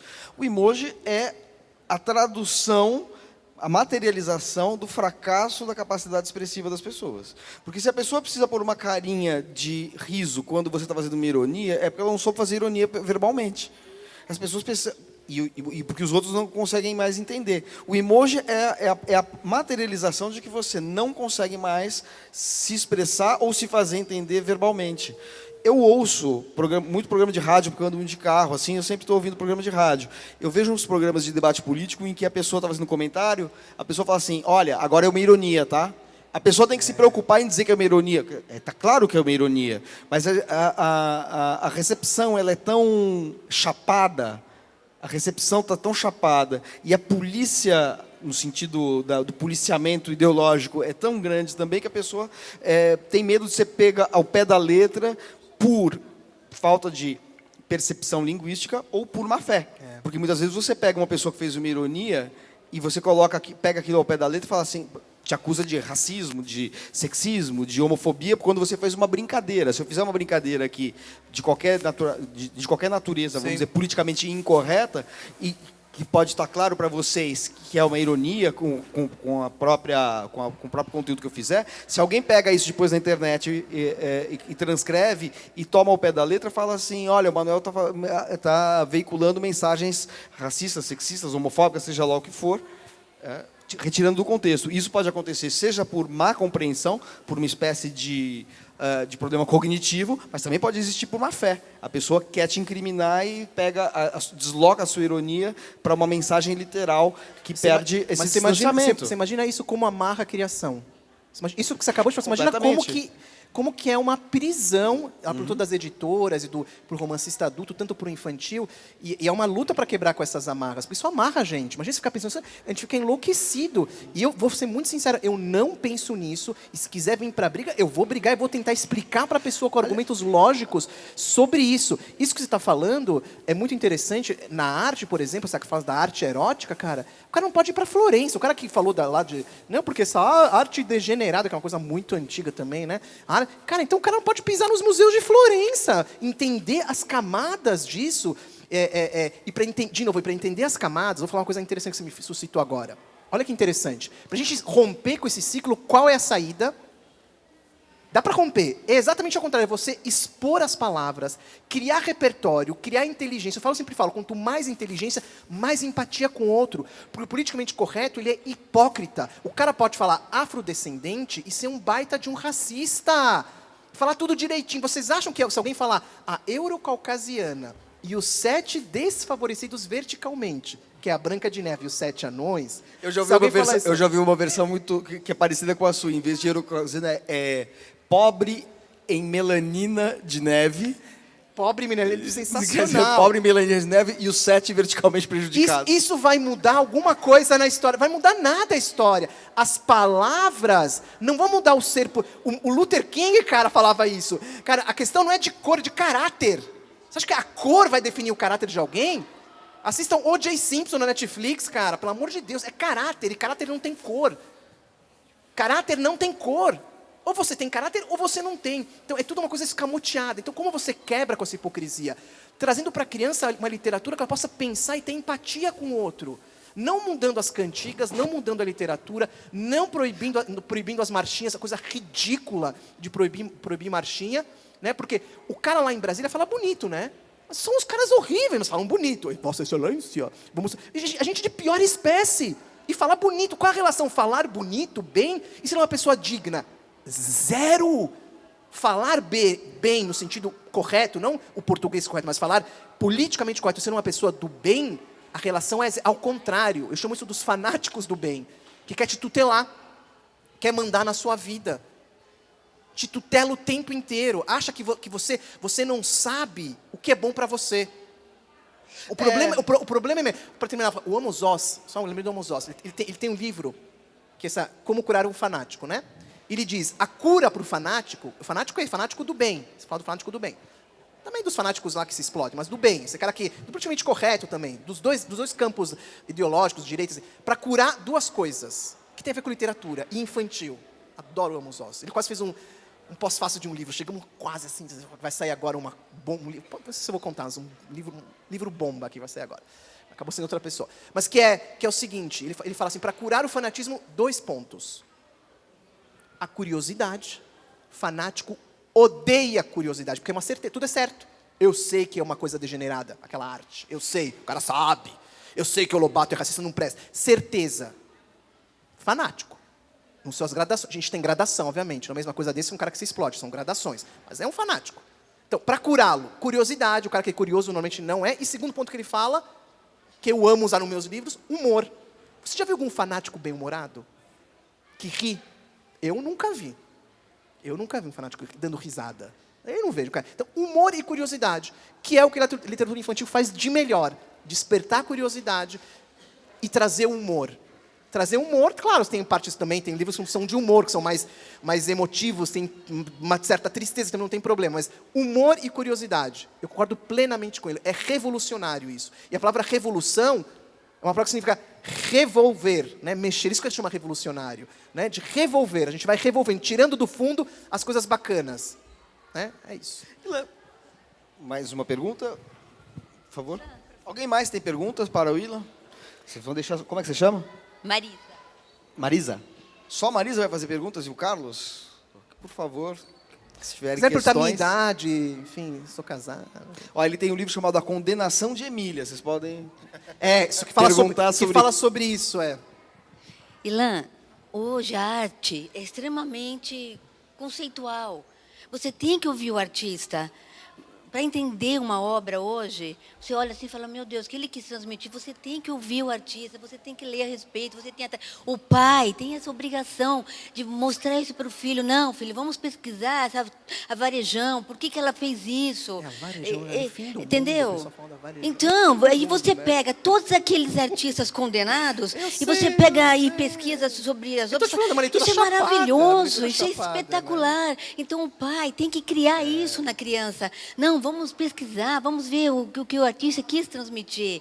Isso é importantíssimo. E o artista também não ficar fechado. Ele vai lançar um livro, uma obra, um quadro, ele faz um coquetel muito chique, muito bacana, vai lá meia dúzia de amigos e tal. Não, ele tem que mostrar para o público, mostrar o pensamento dele. Olha, eu fiz esse quadro, eu estava em Paraty, eu escrevi esse livro porque eu estava em Barcelona. Hoje não tem mais coquetel, a crise está isso? feia, não tem mais coquetel, não tem mais chique, não, a coisa está feia, a crise está muito braba. Mas você falou, é verdade, tem que fazer, isso que você está falando é a mediação. A gente pegaram um livro, você sabe que o MEC, ele recolheu um livro, né, faz alguns meses, que chama Enquanto o Sono Não Vem, que é um livro que fala que estimula o incesto. De novo, eles nem leram o livro, é um conto, uma adaptação do Perrault, do Charles Perrault. É um livro maravilhoso e tudo mais, e não tem... os pais têm que fazer essa mediação, em vez de ir lá, não, porque estimula...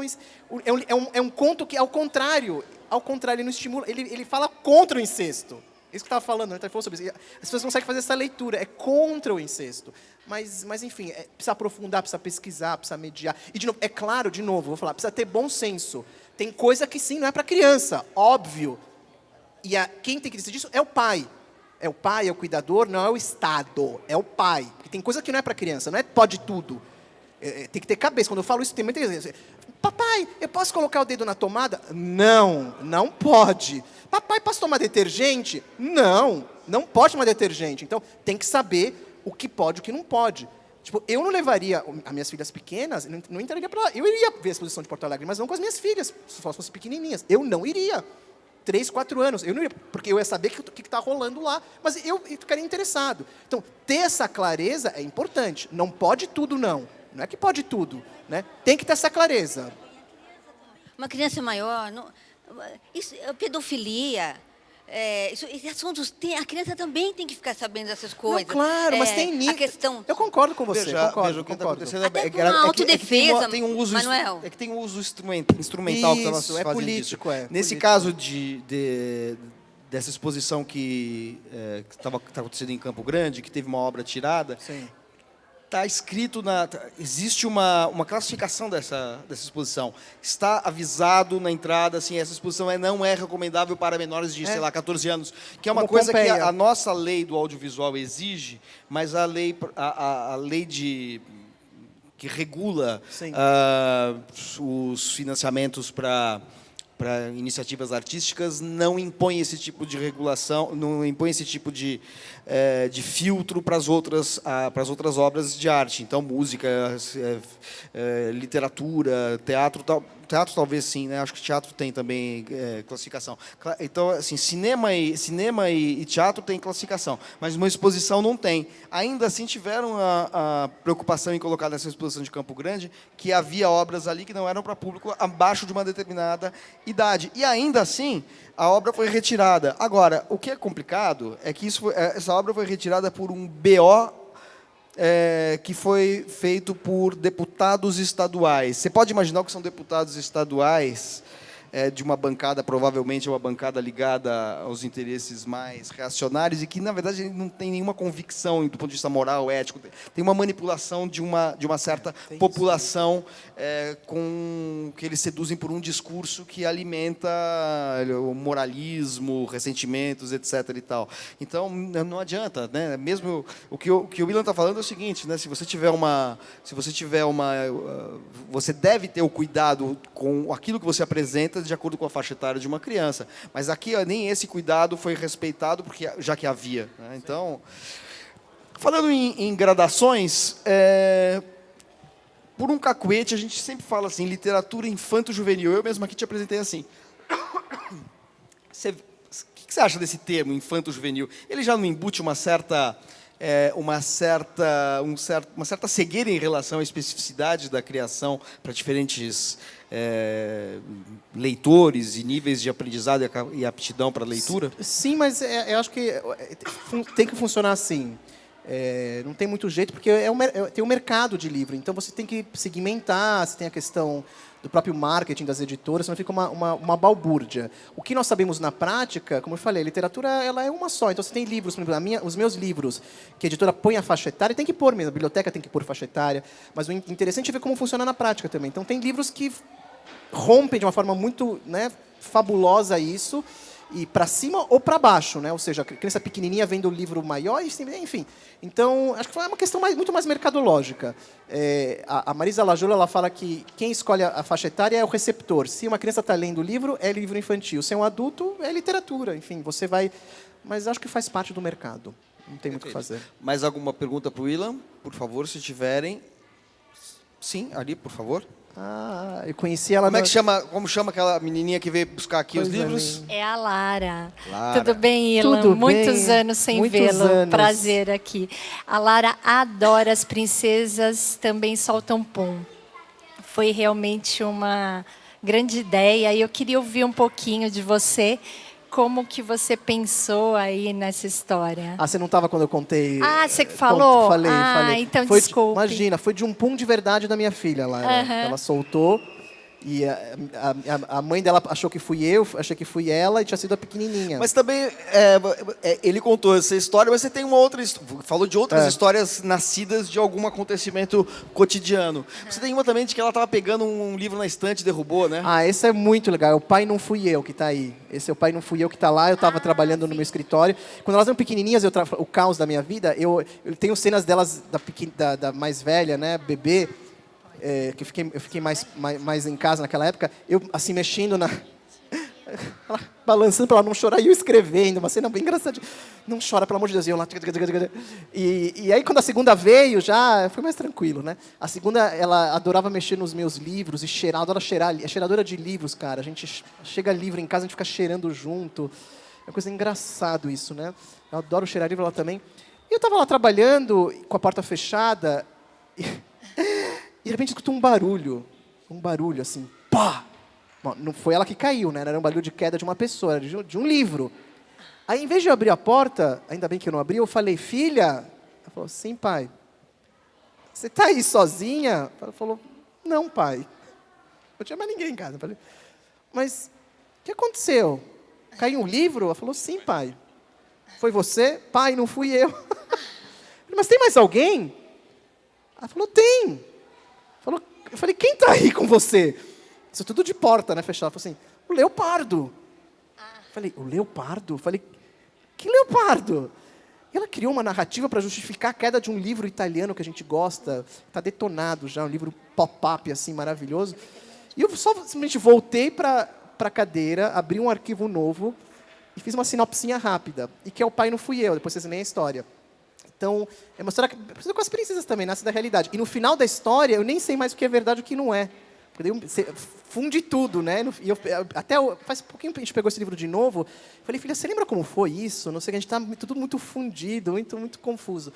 Mas é uma bela história de narrativa do cotidiano. Bem legal. Você tem mais alguma pergunta? A Lara que vai falar. A Lara. Oi, Lara, pode falar. Não. Ela queria falar, agora ficou tímida. Você está tímida, Lara? Pode falar, Lara, pode perguntar. Fala para a mamãe e a mamãe fala para mim. Então Conta para a mamãe. Não vai falar. Tá bom, não tem problema nenhum. Daqui a pouco ela fala, ela fala para você, daí você fala... Ó, você trouxe a qual é condenação de pergunta. Emília. Nossa, tá com tudo. Olha só, Aqui? coisa que legal. Viu só? Ó, esse é meu doutorado da USP, que fala sobre o politicamente correto. Eu fui uma Cassandra, tá bom? Porque eu previ tudo isso, mas eu posso falar Ninguém que... te ouviu. Ninguém me ouviu. Um cara na banca, da minha banca, falou, nossa, o doutorado passou já. Tá? Vou te falar, mas isso aqui vai ficar empoeirado. Ele falou isso pra mim, vai ficar empoeirado. Porque não tem, isso aqui é de agora. Só piorou. Você tinha que atualizar isso aqui, porque só piorou. Mas eu fiz umas previsões meio ruins, mas ficaram bem pior. Então, vale a pena. Eu falo das origens disso, porque isso é uma ideologia, tem coisa por trás. Você vai pegar, por exemplo... no George Orwell, né? Isso eu já colocaria aqui, né? Mas quando um cara do departamento de comunicação lá daquela sociedade totalitária, o objetivo dele lá no 1984 era transformar a linguagem inteira numa palavra só. Vocês lembram disso? Era uma palavra só. Então eles iam tirando palavras. Quanto mais palavras, mais inteligência, mais conflito. Então ele falava assim: quanto menos palavras, mais felicidade. Ou seja, mais zumbi, mais controle, mais tutela. Tudo tem uma coisa por trás. Então, quanto menos palavra para a criança, mais tutelados seremos. Então, aí o cara fala assim, olha, vamos chegar numa palavra só e controle total. E, por incrível que pareça, Décadas depois, os americanos criaram um aplicativo chamado Yo. Existe esse aplicativo, Yo, que é o quê? É uma palavra só, pois procura aí, é muito interessante isso. Não sei se ainda está atuante, mas deve estar lá nos registros da internet. E o Yo era assim, o cara achava que ele saía do restaurante, escrever foi legal, era muita coisa. Era antes dos emojis, né? Era muita coisa. Então, em vez de escrever foi legal, é muita palavra. Então, eu escrevava Yo. Yo significa um ok. Então, o cara saía do cinema e mandava um Yo para outro cara que tem Yo. Yo. O cara respondia Yo. Não sei o quê. O livro, como que foi? Yo. Cara, é a concretização do Orwell. Uma palavra só, a gente fica todo mundo numa idiotia completa, no zumbizaço completo, e o controle, porque isso não é à toa. Está falando sobre isso. Existe um projeto de controle. É um controle isso, controle total da sociedade. Quanto mais tutelado, mais crianças. A sociedade nunca foi tão infantil. Somos crianças. A adolescência vai hoje dos 15 aos 45 anos. E não é à toa, isso é uma coisa pensada. Né? Porque a gente vai tendo esses... Porque a maturidade, ela envolve escolhas, envolve crítica, envolve a gente perder, envolve a gente ganhar. A maturidade significa evolução, e evolução não é para frente, evolução significa mudança. Evolução não é ir para frente, evolução é mudar. Isso o biólogo vai te falar isso, um bom biólogo vai te falar, que evolução é mudança. Então o cara não quer que você mude, o cara não quer que você mude, ele não quer.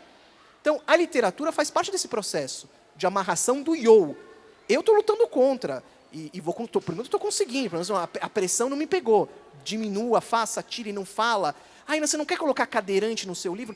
Meu filho, vai você pôr cadeirante no seu livro. Você acha que se eu colocar cadeirante, eu vou ajudar os cadeirantes? Eu vou ajudar uma criança cadeirante, senão ela lê boa literatura. E se ela lê boa literatura, ela vai ser uma pessoa bacana, mais inteligente, fazer suas escolhas. Se eu colocar uma pessoa cadeirante, você acha que ela vai ficar melhor? Porque não, e pergunta para o cadeirante, ele fica bravo com isso. Ponha crianças de diversidade. Cara, quem tem que ensinar tolerância somos nós adultos. Os pais que vêm me falar, Ilan, tem que falar da paz nos livros. Não, meu filho. Você tem que falar da paz com seu filho. Não brigue com a sua esposa. É um começo. Porque você se mata o tempo inteiro. Porque eu te conheço. Porque gente amiga. Falo isso com gente amiga. Eles me conhecem, então eles me deixam falar. E depois me agradecem. Você quer falar sobre tolerância e paz? Para de brigar com a sua esposa. Porque o filho está vendo isso. Está absorvendo. Deixa a literatura em paz. Tolerância e conhecer o outro, boa literatura faz isso. A boa literatura tem a ver com empatia, com identificação, com o terceiro olho, não com um projeto ideológico, não com... Quer ser militante? Que legal, não tenho nada contra a militância. Mas ser militante em outro canto. Milita à vontade. Eu posso fazer minhas militâncias, mas não na literatura. Eu vou para a escola pública há anos, ninguém me pede para fazer isso. É uma coisa minha, pessoal, que eu faço, eu vou. Eu acho importantíssimo ir. Mas a minha literatura deixa ela em paz. E o que as crianças leem na periferia é isso aqui, e amam. Eu recebi uma carta agora de uma diretora, falou assim, você entrou aqui num grotão aqui da periferia, e você está trazendo sonho. Essa é a função da literatura. As crianças poderem sonhar, e não poder olhar e falar, do cadeirante, a diversidade. Não, ela poder sonhar maior. Agora, a causa cadeirante é importante? Claro que é. A minha deputada federal é uma cadeirante. Faz lá o trabalho dela. Adoro essa deputada federal. É cadeirante. E ela faz coisas pela... É isso que eu tenho que fazer, não na literatura. Isso amarra a criação, amarra o sonho e tutela. Eu diria cada macaco no seu galho, mas eu posso ser punido por algum tipo de preconceito, alguma ilação. Mas está nesse livro aqui, obrigado por trazer, viu? Ilan, para a gente finalizar aqui, como que é a sua participação na rádio CBN? Acho que seria legal você comentar como é esse boletim que você faz, esses comentários. É crônica, né? Quase uma crônica. Eu vou falar da CBN. Posso falar dos meus últimos livros também? Por favor. Vou mostrar e dar algumas dicas aqui. Então, eu estou na rádio CBN, vai fazer 4 anos. Eu tenho 2 boletins. Um de sexta-feira, que é às 4 da tarde agora, que eu falo sobre... Eu dou dicas para pais, chama Conversa de Pais, livro para nossos filhos. Podcast, pode pegar todos os programas dos últimos, não sei o que lá, e eu dou dicas para pais, mas sem ser acadêmico, sem ser... Acho importante ter resenha, né, de livro infantil. Aliás, é uma coisa que, né, podia voltar com força, né, essa resenha de livro infantil, né? Você podia falar para o pessoal voltar... Tem gente fazendo, mas É uma pena mesmo, mas enfim, o que vocês faziam no guia. Mas enfim, eu falo para pais e para educadores, quem quiser ouvir, livros que eu leio para as minhas filhas, coisas que eu gosto, uma coisa para realmente falar, olha, livro bacana e tudo mais. Sexta-feira, agora eu falei ontem de um livro ligado a rock, era o Rock in Rio, encontrei um livro tão legal de uma editora de Passo Fundo, desse tamanho, editora Tribos. Nossa, um livro genial sobre rock para criança, legal. E de domingo, que eu estou já há mais tempo, é um boletim, 1h da tarde, que eu falo sobre educação, sobre filosofia, sobre coisas do cotidiano. Esse domingo, escutem, vai ser um programa especial, eu vou lá fazer um Face Live no CBN, ao vivo, sobre perguntas de ouvintes. Faz tempo que a gente não faz perguntas de ouvintes e tudo mais. Escrevo na revista Crescer também, tem muitos anos, colunas para pais. Tem uma coluna agora também que eu respondo a algumas questões, chama Ilan Responde. E acabei de participar de um documentário, que acho que todo mundo tinha que assistir esse documentário, do Itaú, que chama Para Gostar de Ler. Um baita documentário, tem que assistir. Está no YouTube, Para Gostar de Ler, de 45 minutos, 50 minutos, sobre a literatura, sobre a criança. Maravilhoso documentário. Baitas profissionais que aparecem lá falando, grandes escritores, Aiva Furnari, enfim, eu tô lá.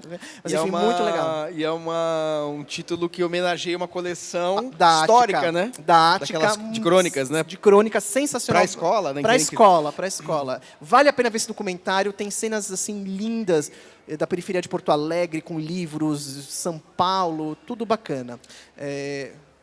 Nós temos uma pergunta para você tá aqui. A gente ia encerrar, mas... Tudo bem. Mas eu quero falar dos livros também.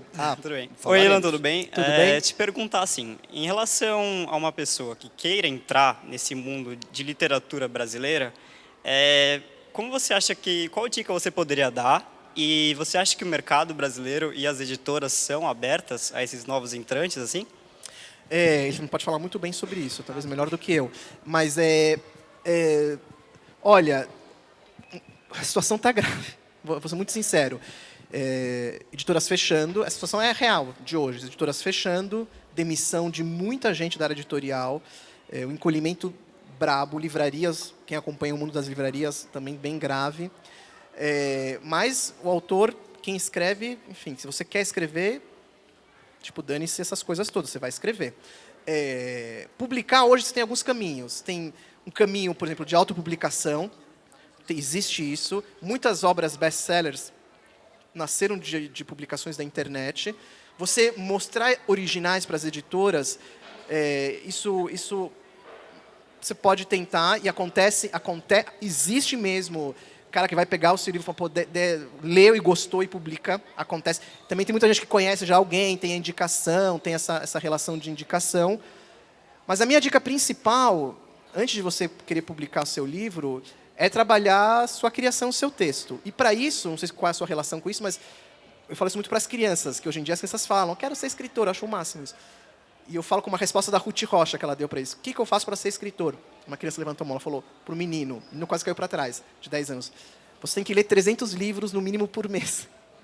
Aí eu, não, ela falou, não estou brincando, mas ela quis dizer, muita leitura. Então, se você quer fazer romance policial, você tem que ter uma bela obra de romance policial na sua casa, lendo, né? Se você quer fazer livros distopias, tem que ler tudo não só as distopias novas, Divergente, essas coisas, mas as distopias antigas. Por exemplo, o George Orwell é um cara de distopia bacana, o Wells, enfim, tem que ler as distopias, todas que você possa imaginar. Então, você ser um escritor de uma determinada área, bem no começo, tem que se alimentar disso.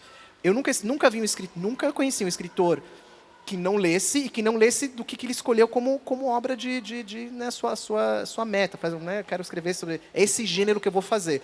Eu leio literatura infantil há 20 anos, do mundo. Né? Assim, além de ler livros adultos, para adultos, que eu devoro, eu leio dezenas de livros infantis por semana. Eu leio muito, mais para o meu programa ainda.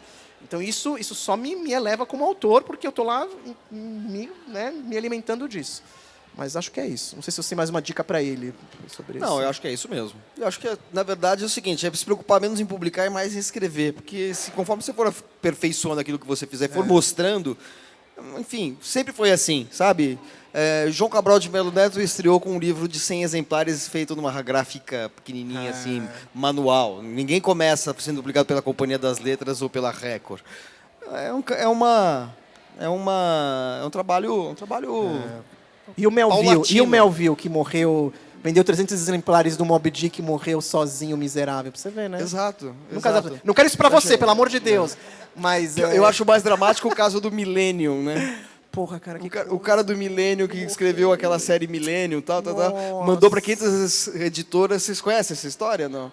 Daí o cara é uma trilogia, o Millennium? Trilogia. É uma trilogia. Ele escreveu, né? Ele era jornalista na Suécia, né? Escreveu lá, e mandou para várias editoras. Já tinha até desistido de publicar, até que daí um dia ele recebe um telefonema de uma editora falando que queria publicar para ele ir lá para discutirem os termos da publicação, tal. Ele vai até a editora, esbaforido, né, ansioso, daí ele não aguenta de ansiedade, não espera o elevador chegar e sobe, 6 lances de escada, 6 andares, quando ele chega lá em cima, morre de ataque cardíaco. E o livro virou um best-seller mundial. Acabou de sair um último da companhia com o autor que continuou o livro dele. Virou tema de HQ, foi adaptado no cinema na Suécia, nos Estados Unidos. O Daniel Craig fez a versão americana. O cara estaria milionário, quer dizer, mas não é nem o dinheiro que interessa. O que ele queria era assinar o contrato. Era ter o prazer da publicação. Então, 2 conselhos. Eu acho que vá escrevendo, mostrando para as pessoas, e não suba 6 lances de escada de uma vez com só, certeza. Que pode ser que talvez isso faça com que você não veja a publicação do seu livro. Posso falar dos meus livros? Recentemente? Vou falar, são os últimos livros aqui. Esse agora que eu mostrei para vocês, que é esse livro do que está fazendo agora, então, rapidamente. Então, são momentos aqui que a gente brinca com... Nesse instante tem coisas acontecendo no mundo, então tem gente acordando no Japão. Tem muito detalhe, tem essas coisas subliminares que eu amo colocar isso com os ilustradores. Aí tem aqui, brincando de esconde-esconde em Jerusalém, então começou o dia, aqui é noite, e aí coloquei meninos árabes e palestinos brincando de esconde-esconde. Tem que olhar tranquilo aqui. Passeando com bichinho de estimação no Peru, brigando brigando na Itália, Torre Pisa. Estou rindo porque ontem eu estava numa escola, no Jardim São Luís, aí eu mostrei para as crianças de 4 anos, falei assim, aonde é esses lugares? Elas foram falando, aí uma menina, eles iam acertando o Japão, não sei o quê. Eu falei assim, e onde você acha que é esse lugar aqui? A menina falou, é a Paraíba. Cara, eu belisquei a menina, falei, que menina maravilhosa. Eu falei, você é da Paraíba? Eu sou da Paraíba. Então tá bom, pode ser Paraíba, tudo bem, né? Por que ela achou que era Paraíba? Você perguntou para ela? Não, porque comendo espaguete. Eu coloquei a referência da Torre Pisa, mas a questão da Paraíba é uma questão, criança pequena, é autocentrada, tem um egocentrismo, então tem a ver com ela, né? É muito legal Paraíba. Por exemplo, num caso desse, só para dar vocês tinham perguntado sobre o processo de interação com o ilustrador. Por exemplo, essa Torre de Pisa foi ideia... Você que fala, precisa de um ícone. Não, tá, assim, roteiro. Tem um roteiro. É o roteiro. Um dia, tipo, quando eu morrer do coração assim na escada, a pessoa vai pegar lá os meus roteiros, vai estar lá. Tem um roteiro, eu aponto e tudo mais. Faço todos esses apontamentos, né? Claro que ele pode chegar e falar pra mim, eu quero outra coisa. Se for legal, eu troco. Um diálogo, mas são as minhas coisas aqui. Aqui está aqui, ó, estudando, né? Então, por exemplo, aqui é na Muralha da China. Então, eu coloquei Muralha da China, na China, referências, repertório, né? Está aqui chorando. Então, uma menina, falei assim, olha, o roteiro era assim, menina na Amazônia chorando porque o pai está indo caçar. Aí as crianças começaram a falar muita coisa, não, ela está chorando porque o pai não comprou brinquedo. Cada um vai nas suas loucuras, que é o legal da literatura. Né? Aqui tem rindo, é no Tibete. Esse livro é maravilhoso. Aqui, vendo um filme de terror, a gente colocou na Índia. Ele falou assim, como a gente faz para falar a Índia? Eu falei, 2 coisas para pôr na Índia. Tuk-tuk, ele enfiou os tuk-tuks, que é aquele carrinho deles da Índia. E no filme expõe um turbante, aqui uma coisa de Sikh, né? Fácil, aqui é o Rio de Janeiro, soltando pipa. Na África, aqui tomando banho. Aqui coloquei Nova York. Aí eu coloquei eles comendo brócolis. Falei, você vai colocar uma família aqui comendo brócolis. E na hora me veio na cabeça... Cara, eu sou meio, assim... Não sou mais, mas eu tinha uma memória muito boa. Mas às vezes ela volta a minha memória. Eu lembrei de uma coisa meio bizarra, que era o George Bush, filho. Dei uma declaração. Olha as coisas que eu lembro para fazer literatura infantil. Ele deu uma declaração que odiava brócolis. Isso tá dado. Eu odeio brócolis. Aí eu falei pro ilustrador, põe essa família comendo brócolis, mas não vai pôr o Bush, né? Então, vamos pôr a Estátua da Liberdade com cara de Hecate, que está aqui no brócolis, né? Então, ela está olhando para ele com Hecate. Aqui é cantando. Aqui o ilustrador colocou... São aqueles conteúdos que mas nem o mais sagaz leitor não conseguir deduzir, né? E esse caso aí não dá, Estou falando pela primeira vez aqui. É uma revelação. Que só você tem, é uma revelação. Cantando. Quando eu falei cantando em Londres, ele colocou o menino com uma toalha uma toalha em volta. Eu falei, cara, isso é Londres, é frio. Cara, enfia um pijama. Nada praticamente correto. Eu falei assim, enfia um pijama gostoso, quentinho. Ele falou, não, é verdade, é Londres. E ele falou, posso pôr minhas referências de Londres? Então, ele colocou as referências, o David Bowie, colocou aqui a guitarra, colocou várias os pais aqui olhando, né? Uma coisa também que ele que criou. Então, isso aqui é uma referência, foi muito papel do ilustrador essa página aqui. Esse aí é o Gustavo... É o Guilherme Karsten. Guilherme Karsten. Agora, fazendo xixi. Aí, por exemplo, eu coloquei, fazer, ó, um urso do Polo Norte e uma criança fazendo xixi de gelo, porque é frio, então estou fazendo xixi amarelinho com um gelinho. E aí ele colocou, eu vou colocar um pinguim do Polo Sul, que é do Polo Sul, tampando o olho aqui para não olhar eles fazendo xixi. Aí tem isso. Aí tem aqui dormindo, que as matrióticas. Então ele fez as matrióticas dormindo, e aí eu interferi muito, porque ele colocou as matrióticas assim, enfim, eu fiz aqui bastante interferência. Isso aqui é o agora. Tem esse aqui do Saci, não vou contar, só mostrar, Saci é a origem. Sabem por que o Saci não tem uma perna? Alguém sabe aqui? Por que ele não tem uma perna? Mas por que ele não tem uma perna? Por que ele perdeu a perna? O que aconteceu? Você sabe? Não. Você quer descobrir? Alguém quer descobrir? Quer que eu conte? Eu quero. Compre o livro, porque a Cris está brava, a gente precisa viver de alguma coisa. O Saci Origem é um livro maravilhoso. Ó, Companhia das Letrinhas, precisa fazer marketing alma do negócio. Esse aqui é um livro de reconto, é um livro já de mais páginas, as pessoas não me reconhecem muito esse tipo de livro, mas é bem legal. Chama A Amizade Eterna e Outras Vozes da África. A Amizade Eterna é um dos contos. Eu descobri uma Cinderela africana, uma pesquisa que eu fiz numa universidade americana. Antes da chinesa, que eu achava que era a mais antiga. Do século I depois de Cristo, cara. Esse é da Cinderela, mas na África, no Rio Nilo. Tá aqui, legal. E esse aqui, o livro está também causando frisson. Vai ser publicado agora na Espanha também esse livro. As avós estão me ligando, todo mundo. Chama Vó Para de Fotografar, que é homenagem à minha mãe, que não para de fotografar as netas no meio do teatro, ela levanta, atrapalha todo mundo.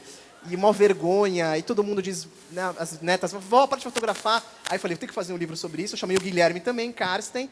E nesse livro, eu conto, né, de uma menina que tem a avó que está com a máquina e começa, né, na festa a fantasia, a avó estava lá de Homem-Aranha, aqui, ó, de ponta cabeça, tirando foto. Vó, para de fotografar. A criança adora repetição, né? Então ela está lá na festa de balé, vó, para de fotografar. Eu vou contando, precisa ler com calma.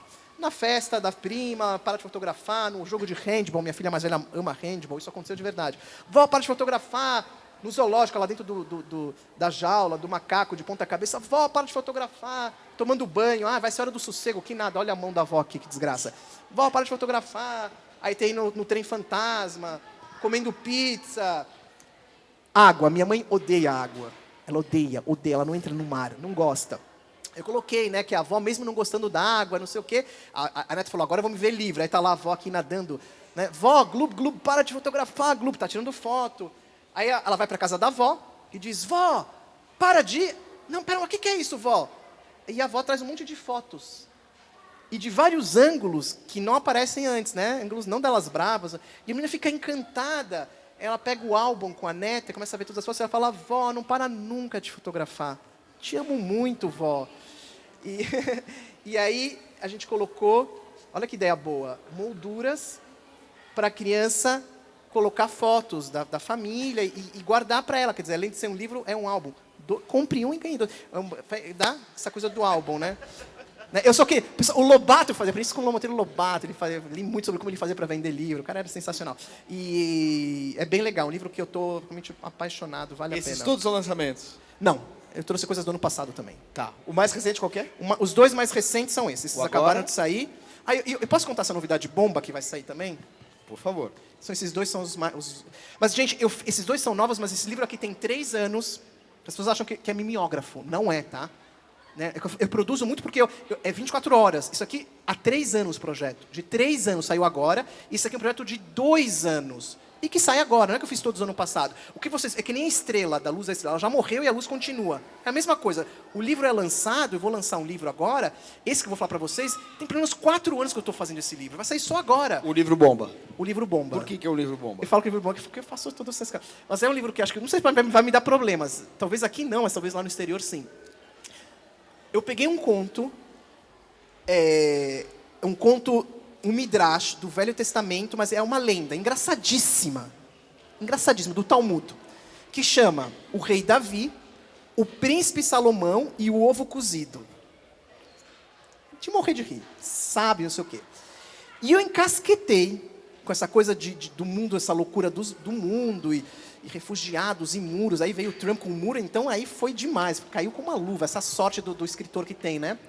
Que isso veio fazia um muro, né? Eu falei, gente, cara, eu preciso fazer um livro com uma ilustradora que seria, teoricamente, a minha inimiga na teoria das ideias. Então, qual seria o inimigo de um autor israelense, brasileiro, mas esse que nasceu em Israel? Seria da onde? De que país? O que você acha? Palestina? Não. De um país. De um país, ainda não de é um país. país. De um país, inimigo. Inimigo de Israel. Declarado. Inimigo de Israel. Quem falou? Já falou. Já falou, Saul. Irã. Irã. Saul não vale, você é israelense também. Ó. Irã. Aí o que eu fiz? Saul, nosso diretor e câmera aqui, nasceu em Israel, conhece... Aí eu pensei assim, cara... conhece mais os escritores do que eu aqui. Vamos pegar uma artista de um país que teoricamente seria inimigo e mostrar que na arte você não tem muro, tem ponte. Quem briga é lá em cima. Nós aqui estamos, como fala, criança no Irã é a mesma coisa que criança no Brasil. Então eu fui procurar junto com a editora na época, que era a Ática, que depois foi para outra editora, que a Ática fechou, tudo, eu tive que levar para outra editora. A gente ficou procurando e encontramos uma iraniana maravilhosa, que faz ilustração para o The New York Times, é uma coisa divina. Essa mulher. Passamos anos lá trabalhando, né? Eu teço o pessoal com ela, vai e volta, não sei o que lá. Ela mora em Nova York. Fechamos, a editora fechou junto. Tive que levar o livro para outra editora para começar tudo de novo. Conseguimos de novo e o livro vai sair agora com essa iraniana, em setembro. E um livro assim, Como chama? Então chama O Rei Davi, O Príncipe Salomão e Ovo Cozido. E ela faz a ilustração e a gente eu consegui, como eu não consegui o Amuzowski, a gente quase chegou lá para ele fazer uma fala sobre isso. Falou, voltei para o Brasil, quem faz a quarta capa do pós-fácil é o Clóvis Rossi. Escreve sobre o livro e tudo mais. E tá para sair agora em setembro, tá divino, uma produção gráfica também espetacular. E mais do que isso, para mostrar que na arte, na literatura, não existe essa briga que eles têm. Existem outras brigas que nós sabemos. Brigas pequenininhas de vaidades, que é normal um ser humano, mas essas brigas ideológicas, militares, políticas, deixa para os ignorantes lá de cima e a gente trabalha com a inteligência. Quê? Qual editora? Desculpa, a editora do SESI, claro. SESI. Primoroso o que o SESI está fazendo. Primoroso. Tá lindo o livro, lindo, lindo. É a mesma editora do Agora, né? Mesmo legal. Perfeito. Aí, mais uma coisa. Pois não? Vamos lá. Quem quiser conhecer os livros, site ilan.com.br, só lá entrar. E o Facebook, hoje que eu uso só para trabalho, tá? Não vou pôr sobre como acordei de manhã, assim, com olheira, essas coisas, não uso para isso. Trabalho total, 100% trabalho. Os podcasts da CBN, as colunas, artigos, reflexões, as viagens que eu faço profissionalmente, está tudo. O Facebook é só entrar lá no autor Ilan Brenman e ir acompanhando as coisas e é bacana. Muito obrigado, Ilan. Muito obrigado pela presença de vocês. Obrigado. E eu gostaria de convidá-los para as próximas edições do Segundas Intenções. Como eu disse inicialmente, é um encontro que acontece alternadamente aqui na Biblioteca do Parque Vila Lobos e na Biblioteca de São Paulo, no Parque da Juventude. O nosso próximo encontro vai ser na Biblioteca de São Paulo no dia 30 de setembro. É sempre aos sábados, às 11 horas da manhã. No dia 30 de setembro, com a escritora Verônica Stiger, que é uma escritora, dramaturga e também autora de livros para público infantil, ou infanto-juvenil.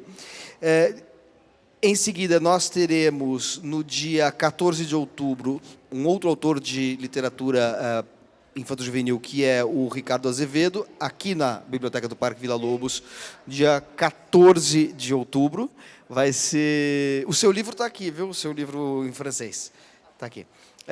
Então, dia 14 de outubro, Ricardo Azevedo. Também no mês de outubro, no dia 28, na Biblioteca de São Paulo, Pedro Bandeira, que também é um outro autor muito importante dentro deste cenário da literatura infanto-juvenil.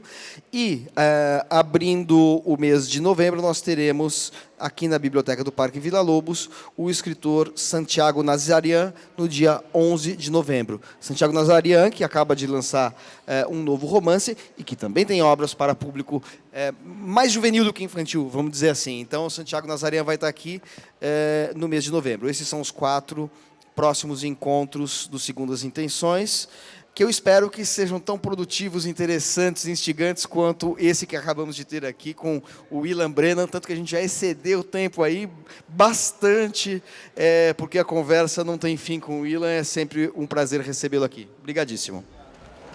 Obrigado a vocês, obrigado.